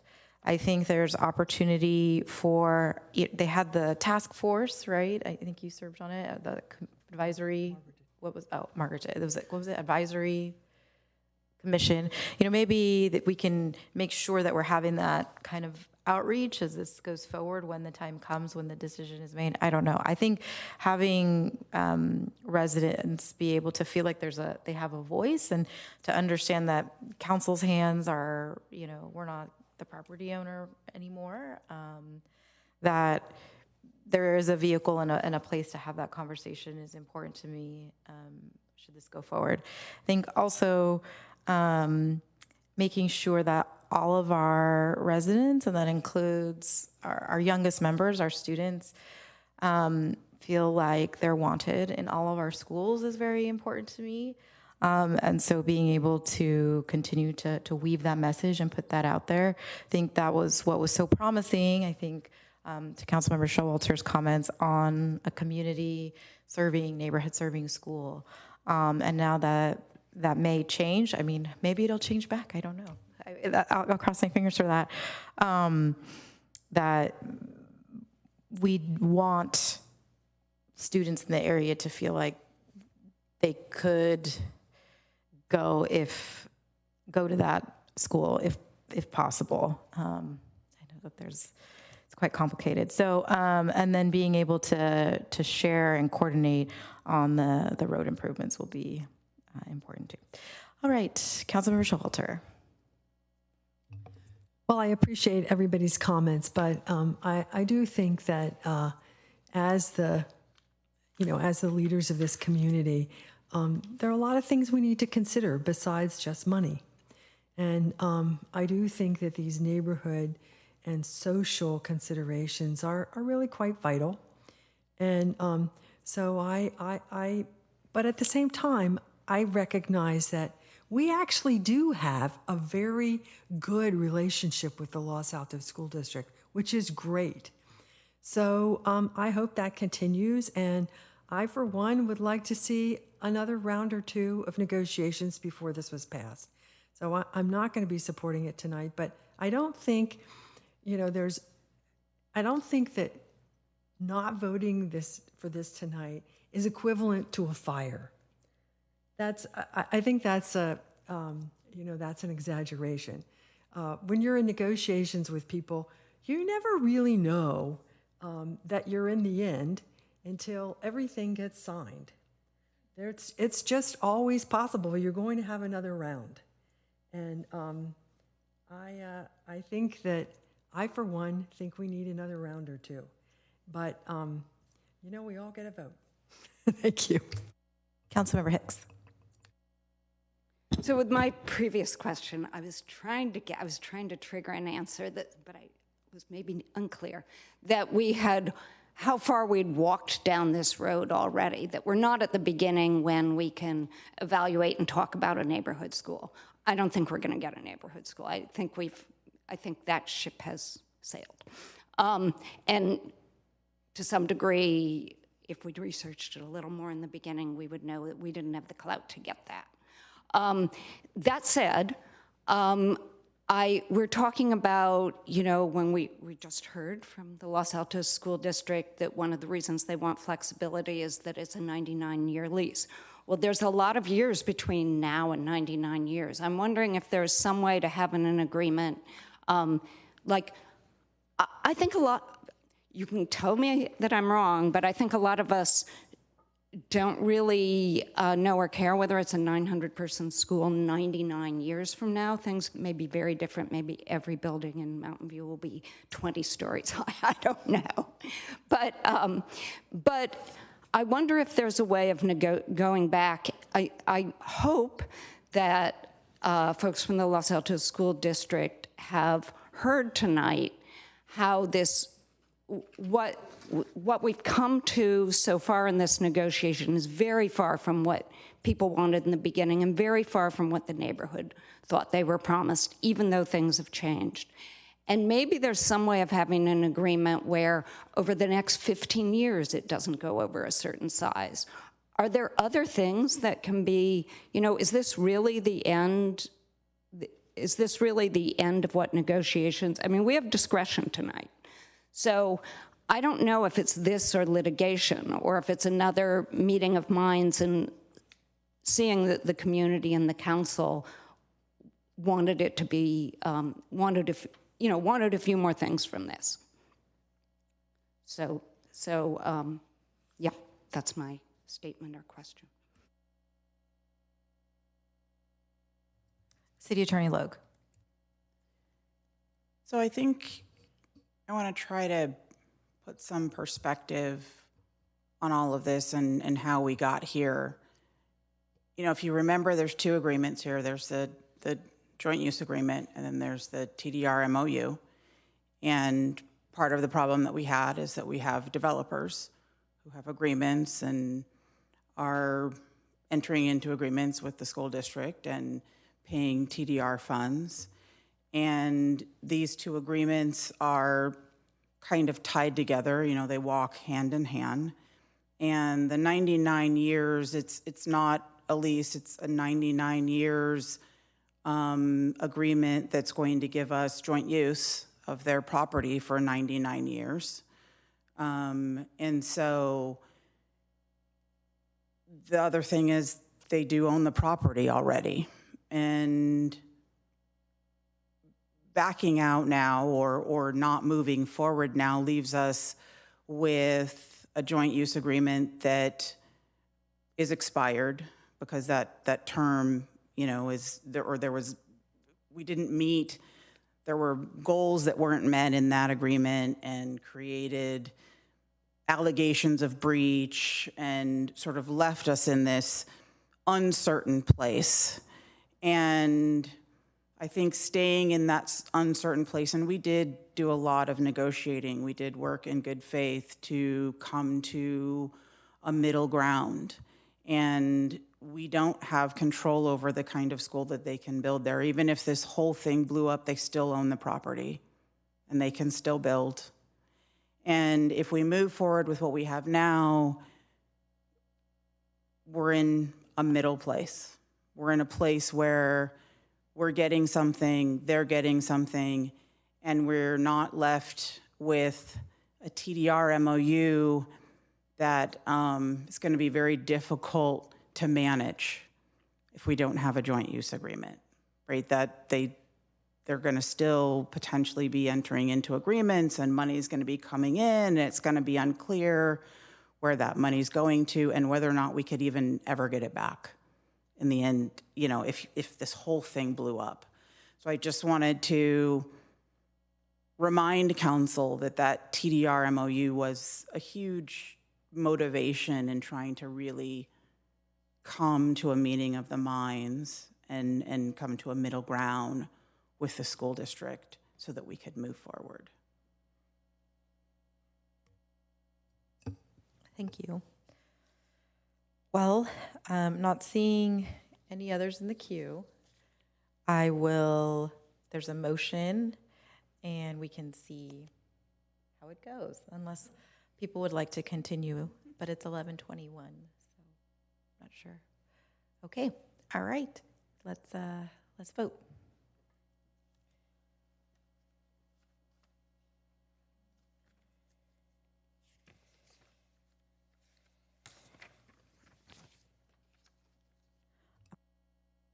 All right, and that passed 4-2, I believe. My screen went quickly. All right. All right, we will move on to, thank you to staff. Thank you for our community members who stayed with us during this long conversation. We'll move to item 8, which is council, staff, and committee reports. Does anyone have any reports? Councilmember Showalter. Yes, this summer I traveled to Columbus, Ohio to attend the National League of Cities summer meeting. The primary reason was to go to the Energy, Environment, and Natural Resources Policy Committee. As you've heard me say many times, we put together policies resolutions that the NLC will advocate for and will ask member agencies to advocate for. And of course, this year, there's just been a kind of a war against the idea of climate change and protecting against climate change. So it really kind of hit at the heart of our resolutions. So there's been a great deal of discussion about changing some of the language so that the outcomes are the same, but perhaps the language isn't quite as argumentative to the MAGA side as it is now. And one of the translations I would share with you is that instead of talking about climate resilience as climate resilience, we talk about it as something that leads to public safety. Because, you know, if people are burning up, that's not safe, right? So it's not untrue, but it is, it's different. Anyway, one of the things I've been working on, and I want to thank the staff here for helping me a little bit, and is a resolution to request that the federal government continue to fund the expertise of the people who keep us informed about weather data that's used for extreme weather events, and also to keep those agencies going, to keep those people employed, and to keep us Americans informed about disasters that could be coming our way, so that we can protect ourselves against them as much as possible. So I wanted to share that with you. And I went to a BOSCA meeting. I went to a Silicon Valley Clean Energy meeting or two. And one of the things I want to share is that everybody's going to be getting, every household is going to be getting a $40 credit this month because we made a little more profit this year than we anticipated, and as a community-based organization, we feel that it's appropriate for us to share that money back with, with our customers. And thank you very much. Councilmember Ramirez. Thank you, Mayor. Since we didn't have an item 8 equivalent in our last meeting, I do have an obligation to disclose that I attended the Summer Mayor's Innovation Project using or benefiting from public funds. I forgot the council policy that requires that. My apologies, but the summer MIP took place in early August, and the mayor attended as well. And I found the program, as usual, very valuable. A lot of discussion about ways local governments can build resilience and fight back against some of the egregious actions taken by the federal government. There was a great panel presentation about climate change and heat specifically, building resilience to address extreme heat events. And there were several others that I can't recall because it was a month ago already. But it was a great series of presentations, and I was grateful to be able to go. Thank you. Great, thank you. All right, so given the time, I'll just disclose what I need to today, which is that I also attend the Mayor's Innovation Project Summer Meeting from July 31st to August 1st. I attended the API Lead Summit in Atlanta, Georgia, which was in conjunction with NALEO, the National Association of Latino Elected and Appointed Officials. That was just happening at the same time, July 22nd through the 24th. Really quickly, just so folks know, we had our first Moffitt Quarterly meeting, July 29th, and Mountain View will be hosting the next quarterly meeting, I think November. And then the 129th Rescue Wing on August 2nd had a 5K run and open house and a community event, and they're celebrating 50 years in our city. So just wanted to share that. Okay, so seeing no others in the queue. I know it's a late hour, but I find it very important. For 9, for our adjournment, I want to adjourn tonight's meeting in honor of our friend and former Cupertino City Council member Hung Wei. Our thoughts are with her family and her loved ones. For myself, I had the pleasure of serving with Hung on the Cities Association of Santa Clara County, on the League of California Cities Peninsula Division, and she was very present in our community, and Cupertino school board member prior to that.